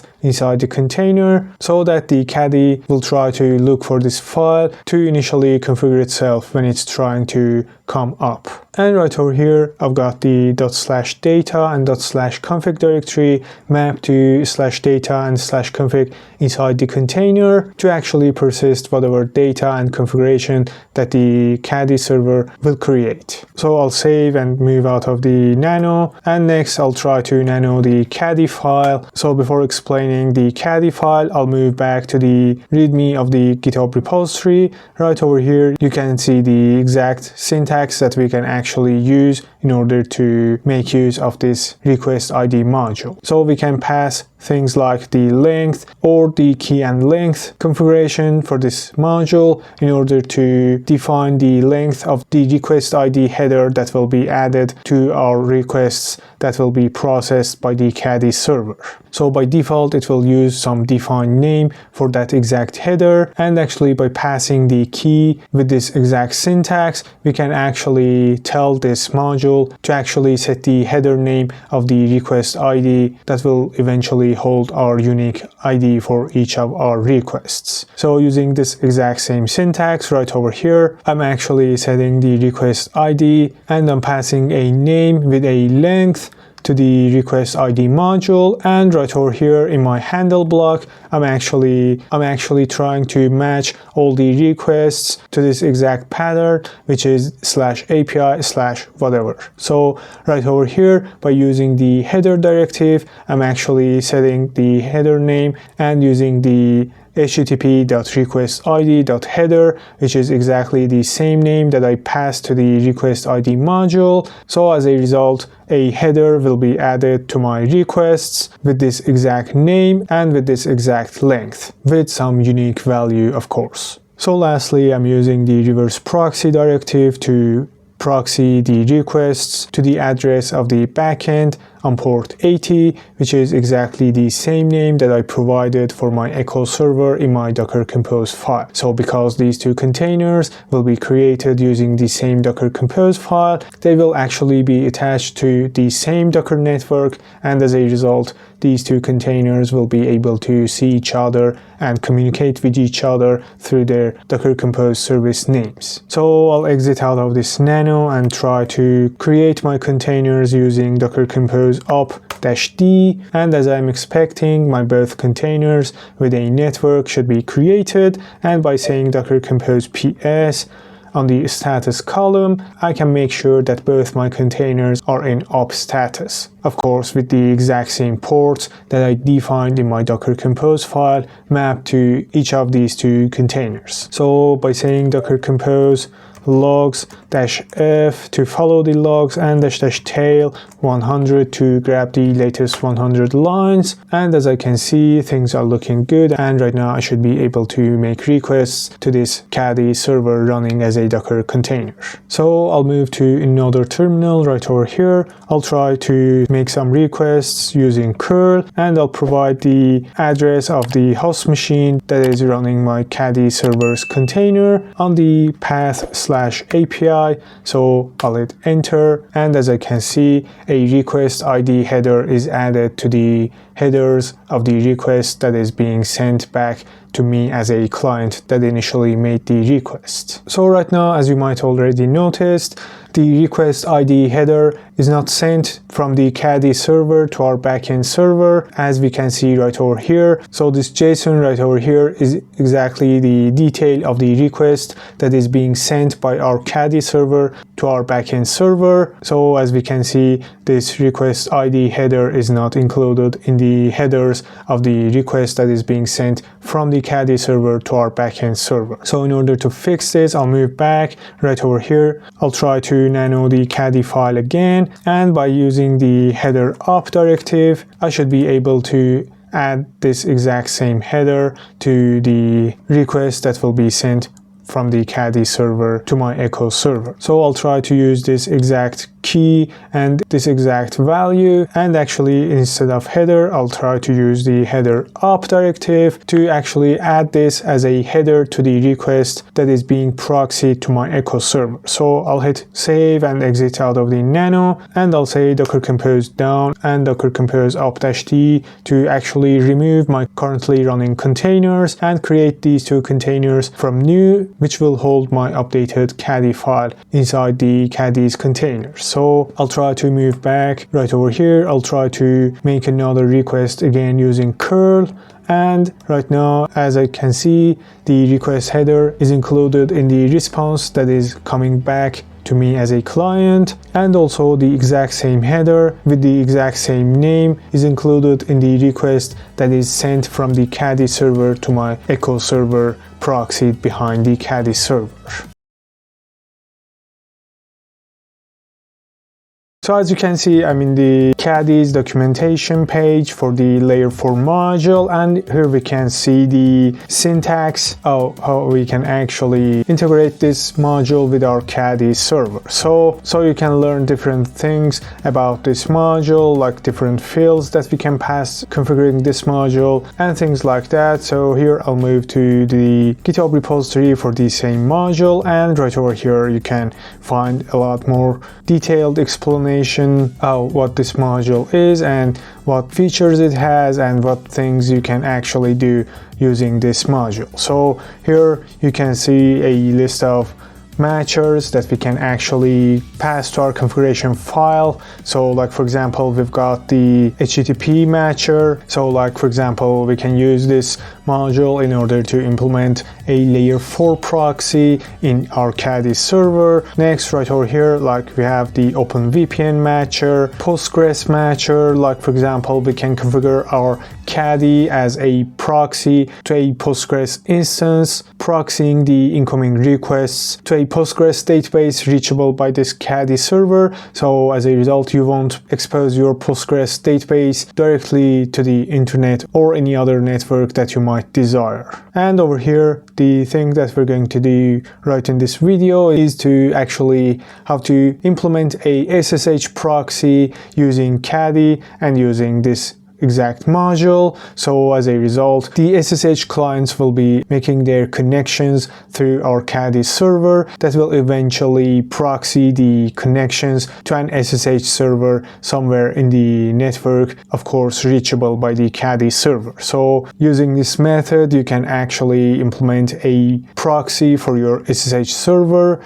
And like for example, by any reason that you can't actually make requests directly to your SSH servers, you can actually configure your Caddy server using this module to be a proxy between you as the client and your SSH server that is somewhere up in the internet. So of course, if you want to learn a lot deeper into the features that this module has and all other stuff that you can do using this module, of course I recommend giving a visit to the README in this GitHub repository. So as a result, hopefully you will be able to configure things as you desire.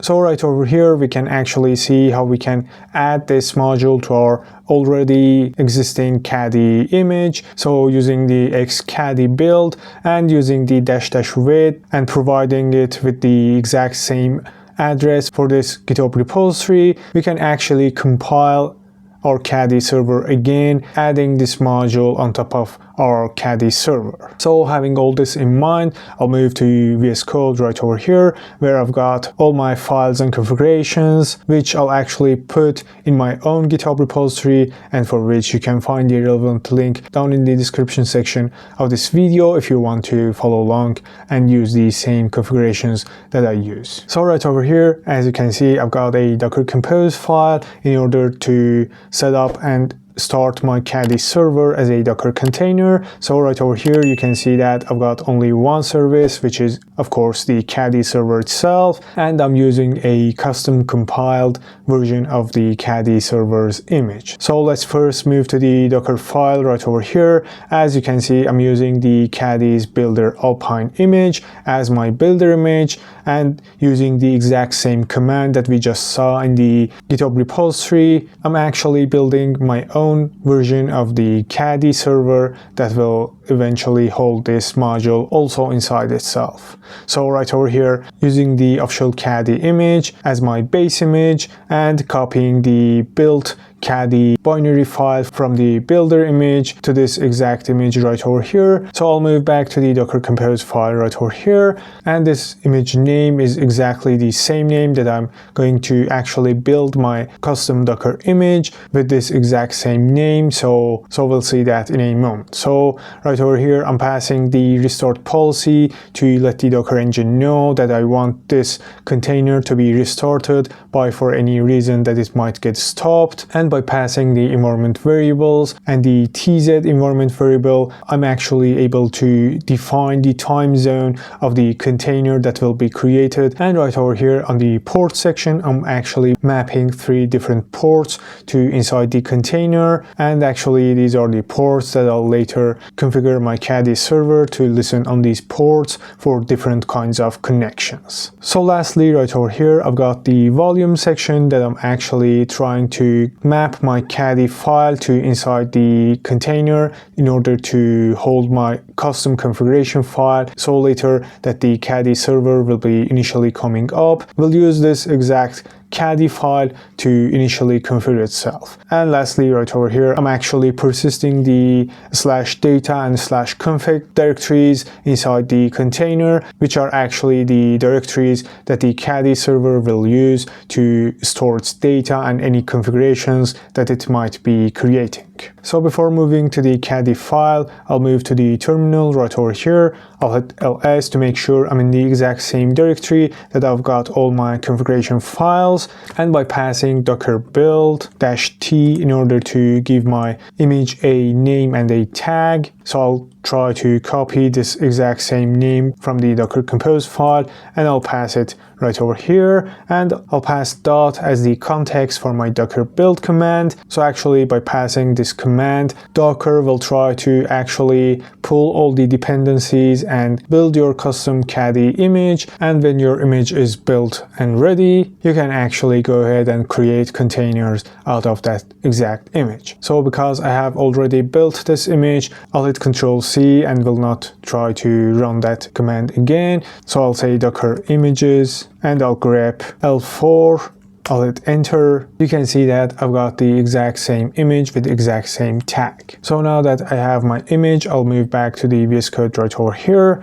and I'll try to move to the Caddy file. So right over here, you can see that I've got my global block that I'm using the layer 4 directive, which is added by the compiling and implementing the layer 4 module inside my Caddy server image. So using this syntax, I can actually define which IP I want this layer 4 module to be bound to, and on which port I want this exact configuration to be listening on, which is exactly the same port that I mapped outside of the container in the Docker Compose file. So I'll try to define a matcher right over here, and I'll pass SSH as my matcher, exactly as we saw in the GitHub repository. So using the route subdirective of this layer 4 directive and passing in the SSH matcher, I can actually then use the proxy subdirective and passing my exact address of the SSH server that I want to be proxied behind my Caddy server. And lastly, right over here, I've got a simple configuration that I'm telling the Caddy to listen on port 80 and 443. And right over here, I've got a simple handle directive that is actually responding with some static content with a status code of 200. So I'll move to the terminal right over here. I'll try to say docker compose op-d, and as I'm expecting, my container with a network should be created. And right now, if I say docker compose ps, I should be able to see that my container is up and running with the exact same ports mapped to inside the container. So I'll say docker compose logs -f to follow the logs and --tail 100 to grab the latest 100 lines of the outputted logs of this exact container that is created by this docker compose file. So I'll hit enter, and as I can see, things are looking good. And right now I should be able to make SSH connections to the address of the machine that is actually running this container and on the exact port that we defined in the Caddyfile. So using another terminal, I'll try to say SSH, I'll pass in the address of the machine that is actually running my Caddy server's container, and actually I'll provide a username, @ the address of the host machine, and by providing the -p, I am actually able to pass in the port of the SSH server, or to be exact, my layer 4 module that I configured in my Caddyfile. So right now I'm expecting if I hit enter, I should be able to actually make a SSH connection through the Caddy server to the SSH server that is proxied behind the Caddy server. So I'll hit enter, I'll hit yes to accept the fingerprints, and by providing the password for my SSH server, I'll hit enter, and I should be able to successfully log in to the SSH server behind the Caddy server. So I'll move back to the documentations right over here. Moving down, you can actually find some configuration examples that you can actually use for different purposes. So of course, I recommend giving a visit to this documentation right over here in order to get more detailed about the things that you can actually do using this exact module. So as you can see right over here, I'm in the Caddy Docker Upstreams repository, and right over here you can find some detailed documentations about how you can actually compile and configure this module in your Caddy server image. And down right over here you can find some basic syntax, how you can actually configure your Caddyfile. And next, down right over here you can find some labels that you should actually add to your Docker containers for the containers that you want to be configured as your upstream servers in your Caddy server. So some of these labels are required and some are optional, and by passing each of these labels you can actually configure different things in this exact module. So having all this in mind, I'll move to the VS Code right over here. You can see that I've got some files and configurations and stuff that I've prepared in order to demonstrate how all this will work. So I'll put all these files and configurations in my GitHub repository, for which you can find the relevant link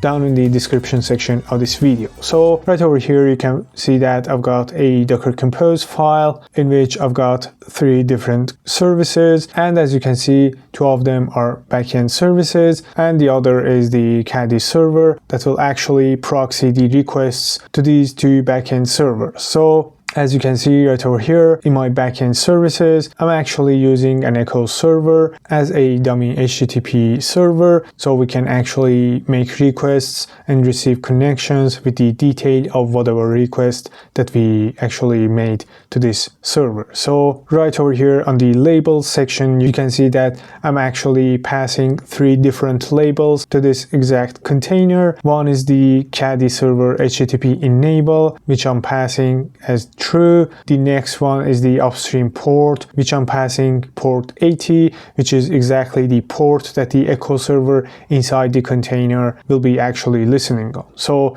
Next, right over here, I've got the host, and I'm passing the name that I eventually want to be addressing the Caddy server, which I'll expect to proxy the requests to this exact instance of my backend service. So next, down right over here, I've got the exact same thing with exact same configurations, but the value for the host label is different. So actually, I'll expect when I make requests to this exact name, so eventually my requests should be proxied to the instance 2 of the Echo server. So I'll move down right over here. I've got my Caddy service that I'm actually using an image that I'll be creating shortly with my custom modules integrated in it. So I'm passing the restart policy to tell the Docker engine to actually try to restart this container by whatever reason that it might be stuck in the stopped status. And right over here, I'm passing the time zone environment variable inside the Caddy container to actually set the time zone of the container that will be created. And right over here on the port section, I'm passing the port 80 and 443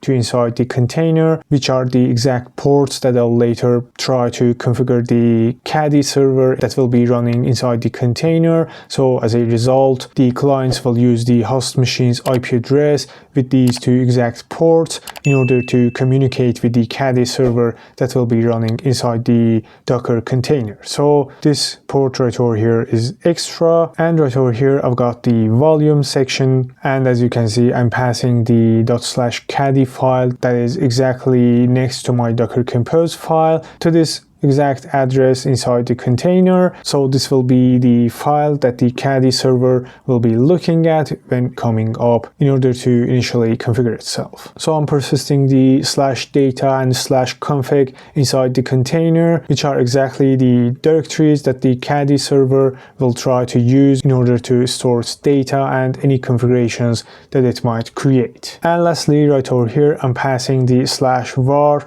run docker.sock file to the exact same address inside the container. So the Docker upstream module will be using this exact file in order to communicate with the Docker engine and, like, for example, grab all the containers that will have the labels that we configured, and we actually want those containers to be used as our upstream servers in our Caddy server. So if you don't pass this exact file inside the container, the Docker upstreams module won't be actually functioning as you're expecting. Next, I'll move to the Docker file right over here, and as you can see, by using the Caddy's builder image, I'm actually able to use the xcaddy build command, and I'll pass the --with with the exact address of this module. So as a result, a new Caddy binary file will be created, including this module inside it. So next, I'll use the official Caddy image and copy the Caddy binary file from the builder image to this image right over here. So as a result, my final Caddy binary file will hold this exact module inside it, and I should be good to use the directives and functionalities that are added by this module in my Caddy file. So before anything, I'll move to the terminal, I'll hit ls, and by passing docker build -t in order to pass a name and a tag for my newly creating image, and I'll move back to the Docker Compose file right over here, and I'll grab the name from the image right over here, and I'll pass dot as the context to my docker build command, and as a result, a new Caddy image will be created, including the Docker upstreams module inside it. So because I have already built this image, I'll hit Ctrl+C, but for you it might take some minutes in order to grab all the dependencies and all the requirements that it needs in order to build your custom image. So I'll say Docker images, and I'll grab this exact name, I'll hit enter, and you can see that I've got my images built, and actually I'll be pushing this exact image to the Docker Hub, and you can actually pull this image and do not build it for yourself. So now that I have my Docker image, I'll move back to the VS Code right over here, and next I'll try to move to the Caddyfile, and right over here you can see that in the global section I'm actually turning off the automatic redirect from the HTTP to HTTPS. So as a result, the clients will be able to make requests also to the HTTP port. And right over here you can see that I'm defining the exact same names that I provided in my Docker Compose file on the label section for my backend services. So actually Caddy will be expecting this exact name from the requests that will be sent by the clients. So if the client makes any requests to this exact address right over here, it will then proxy the requests dynamically to the Docker upstream containers, doing exactly the same for the other name that we actually configured on the label section for the second echo server. So now that I have my Caddy file prepared, I'll move back to the terminal right over here, and if I say docker compose up-d, I should be able to see both my echo server containers plus my Caddy container are being created, attaching to a network that will be shared among all these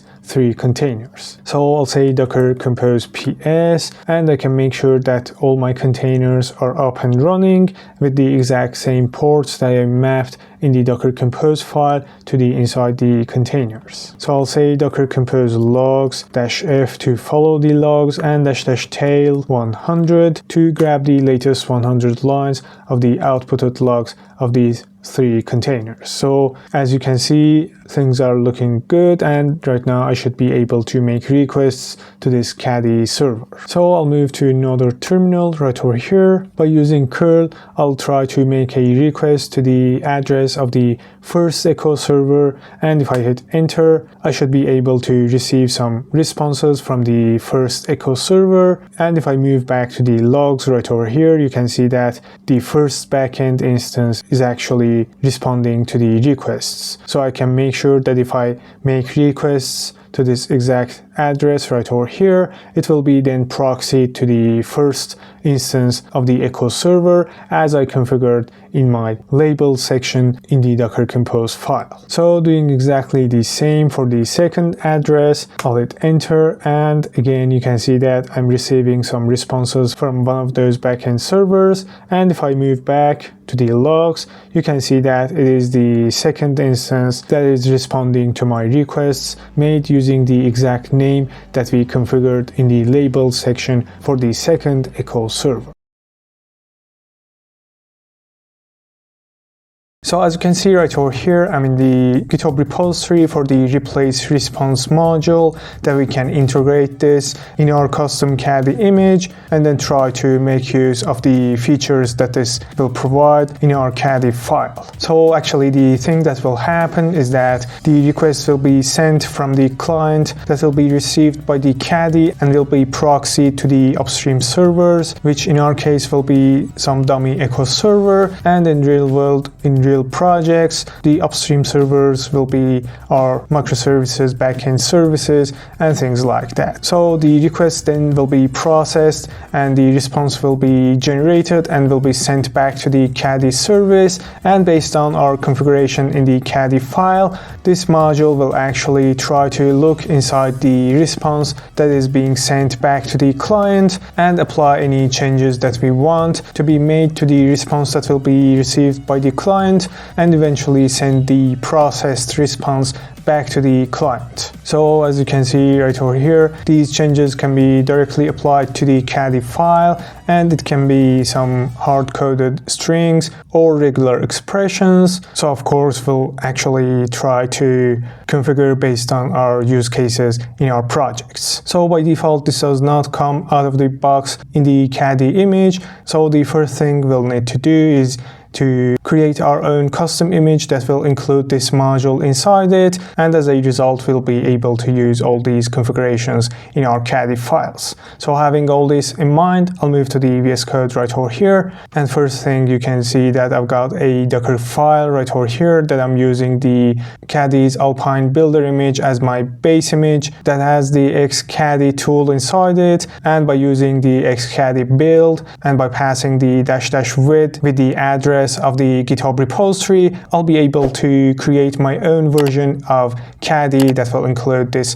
module inside it. So next, by using the Caddy's official image with some recent tag and moving over the Caddy from the builder image to this Caddy official image and replacing it with the /user bin /caddy, then the Caddy in the final image that will be built from this Docker file will include all the features of this replace response module. So first thing, I'll move to the terminal. Right over here, I'll hit ls and I'll make sure that my Docker file exists right over here, and by saying docker build -t to give the image a name and a tag, and I'll pass in whatever name that I want, and by passing dot as the context for the docker build command, I will be able to actually build my own custom image of the Caddy using the Docker file that we just saw. So because I already have this image, I won't be running this again, and also I'll push this image to my Docker Hub registry, and if you want, you can pull that image directly if you don't want to build it yourself. So next, I'll move to the Docker Compose file right over here. As you can see, I've got two services, one I've named as the backend and the other one the Caddy itself. So the backend is actually an echo server that will respond with the details of whatever request that it receives, and it is just an example to showcase how the Caddy plus the response replace module will work. So this is actually an HTTP server that runs on these ports, and we can make requests and receive responses to simulate a real-world project. So next, I'll move to the Caddy service itself, and over here you can see that I'm using the exact same image that we just built. I'm setting the restart policy in order to enable the Caddy to try to restart this Caddy service by whatever reason that it might be stuck or stopped or whatever. So by setting the environment variables and exactly by setting the TZ environment variable, I am able to configure the time zone inside the container that will be created. And over here on the ports section, I'm mapping the 80 and 443 to the exact same ports inside the container, and as a result, the clients will be able to use the host machine's IP address on these two exact ports in order to make requests to this Caddy service, which will then configure to proxy those requests to this backend service. And right over here on the volume section, I've got the ./Caddyfile mapped to this exact file inside the container, which is the file that the Caddy service will try to initially configure itself when it's coming up. And lastly, right over here, I'm mapping the ./data and ./config directory right next to my Docker Compose file to the /data and /config inside the container. So any data and configurations created by Caddy will be persisted through the restarts of this container. So lastly, I'll move to the Caddyfile. Right over here, you can see that in the global section, I'm setting the automatic redirect from the HTTP to HTTPS to off. So as a result, the clients will be able to make requests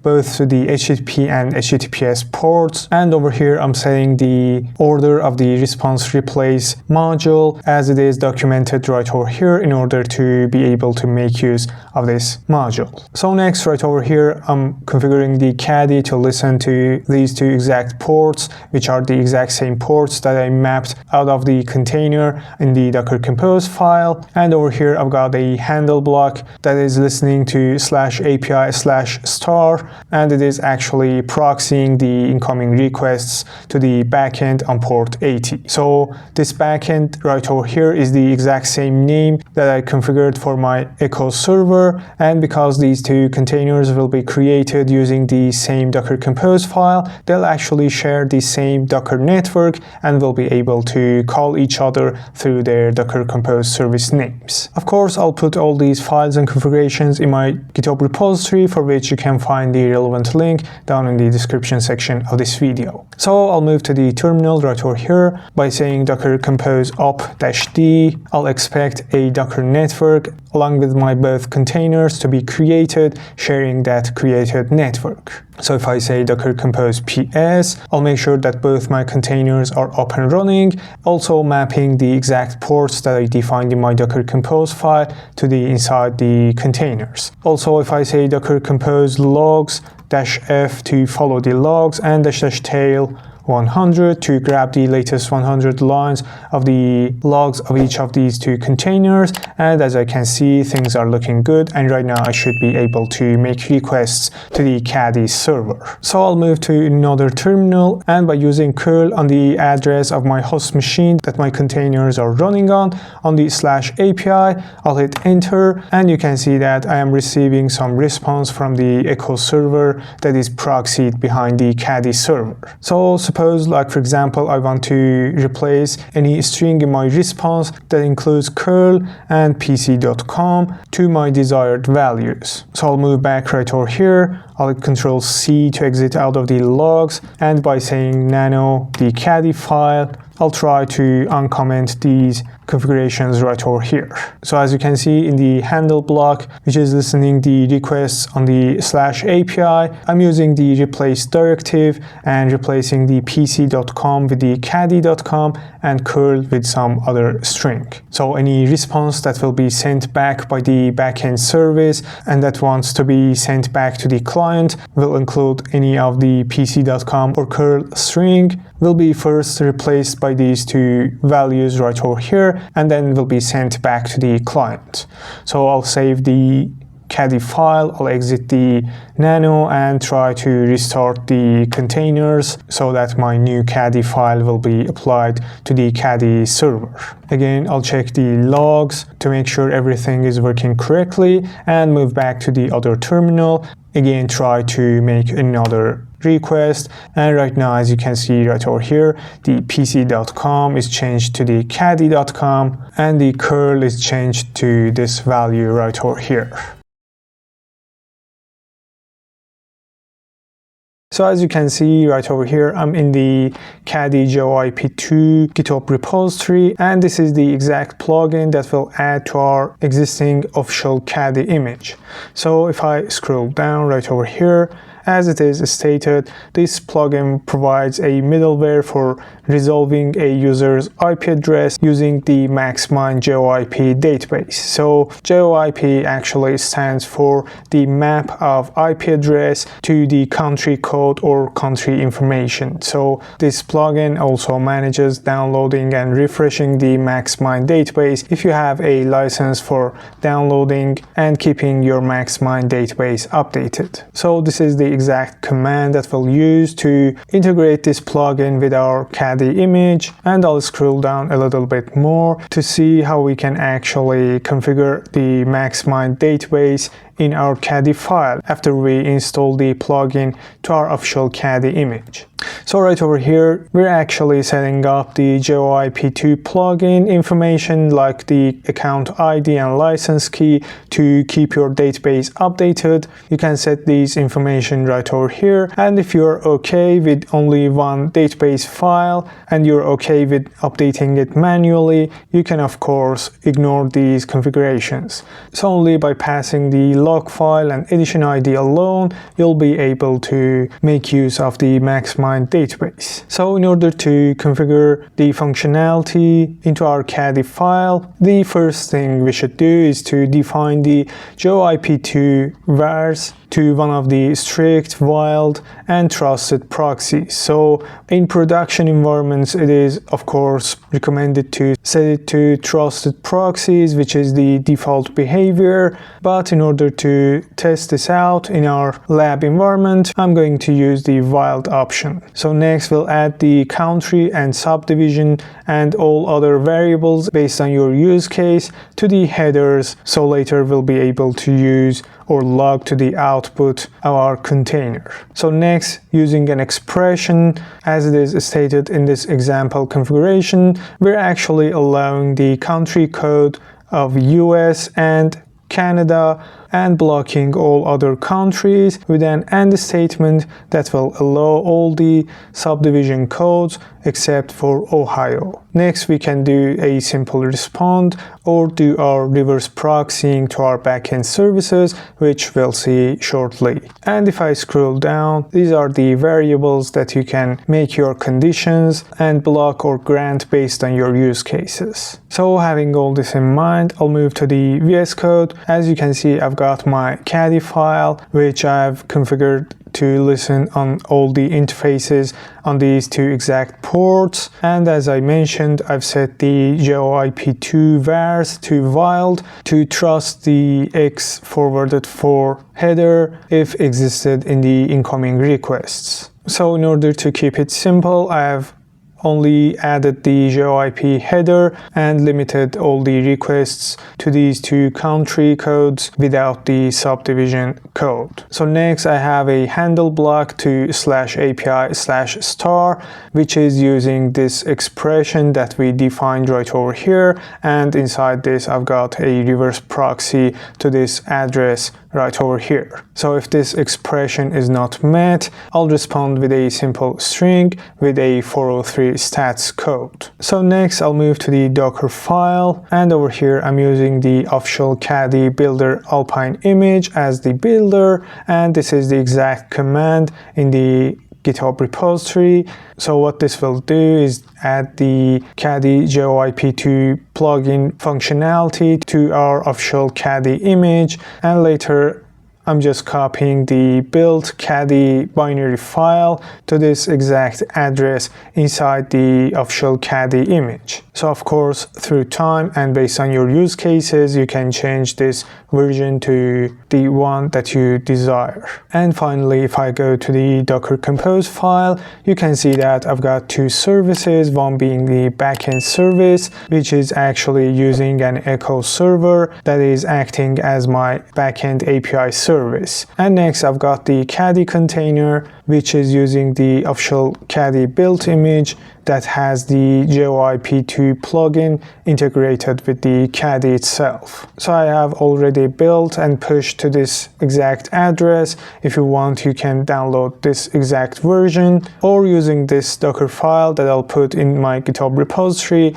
you can build it for yourself. So right over here, I'm exposing the port 80 and 443 to the exact ports inside the container, and these are the exact ports that I configured in my Caddy file for the Caddy to listen on these two ports. So later, by making requests to these two ports with the IP address of the host that I'm running this container on, I'll be able to communicate with the Caddy server that is running inside the container. So lastly, in the volume section, I am mapping the Caddy file to this exact location inside the container, and I'm persisting the /data and /config to the directories with the exact same name next to my Docker Compose file. And lastly, I am mounting the maxmind database that I downloaded manually to this exact directory also inside the container. So this database using this setup will be outdated through time, and you will need to manually download the updates from time to time to keep the JOIP information updated. So finally, I'll move to terminal and I'll hit ls to make sure I'm in the exact same directory that I've got my Docker Compose and Caddy file. So if you want to build the Docker image yourself, you can actually go ahead and hit Docker build. By passing -t, you will be able to provide a name and a tag to your Docker image. And by passing the dot at the end, you will define the address of the context to the docker build command. And what this command will do is go ahead and build your custom Caddy image using this Docker file that we just saw previously. So I have already built this image, and I'm going to hit Ctrl+C, and I'll say Docker Compose up-d to run my containers.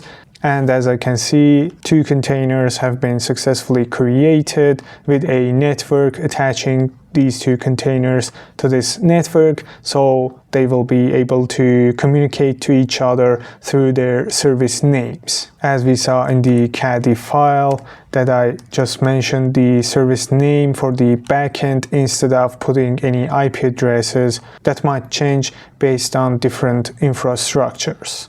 So if I say Docker Compose PS, I will be able to see the containers statuses and the ports that are mapped to inside those containers, and it seems everything is normal. And by saying Docker Compose logs -F to follow the logs, and --tail to grab the latest 100 lines of the outputted logs. I'll hit enter, and as we can see, the Caddy service is up and running, and right now I should be able to make requests to this Caddy server using the mapped ports. So first of all, I'll move to another terminal. I'll try to say curl-i, and I'll pass in the address for the host machine that my Caddy container is running on. I'll hit enter, and you can see that I'm getting the 403 stats code, and it is complaining about the country being blocked. So because I have set the JOIP to vars to wild to trust the incoming X forwarded for header, I can actually try to set the X forwarded for header manually and passing it with an IP address belonging to the two countries that are actually granted access to. So again, if I hit enter, you can see that I am getting the response from the echo server being proxied behind the Caddy server. So if I go back to the logs, over here on the Caddy logs, I should be able to see the JOIP header, which is set to CA, and that is exactly one of the country codes that I have granted access to. So if I change the IP to some other random IP address, I'll hit enter, and it is 200 again. So let's check which country it belongs to. It seems it is also an IP address belonging to Canada. So this time I will change multiple numbers in the IP address. I'll hit enter. And so again, it is being accepted, and it seems the IP address belongs to United States. Again, it is being granted in my Caddyfile. So this is so random, and I don't know why it is being from the two countries that I have granted access. So I've changed the IP address. I'll hit enter, and finally we can see that this IP address does not belong to Canada or United States. If I go to the logs, we can see that the JOIP country code is set to some other countries. So that's all I have for this video. If you have any questions, any recommendations, go ahead and ask me in the comment section down below. I'll put all the files and configurations in my GitHub repository, for which you can also find the link down in the description section of this video. And if you found the video useful, don't forget to hit the like and subscribe to my channel. And with that, that's all for this video. Hope to see you in the next videos.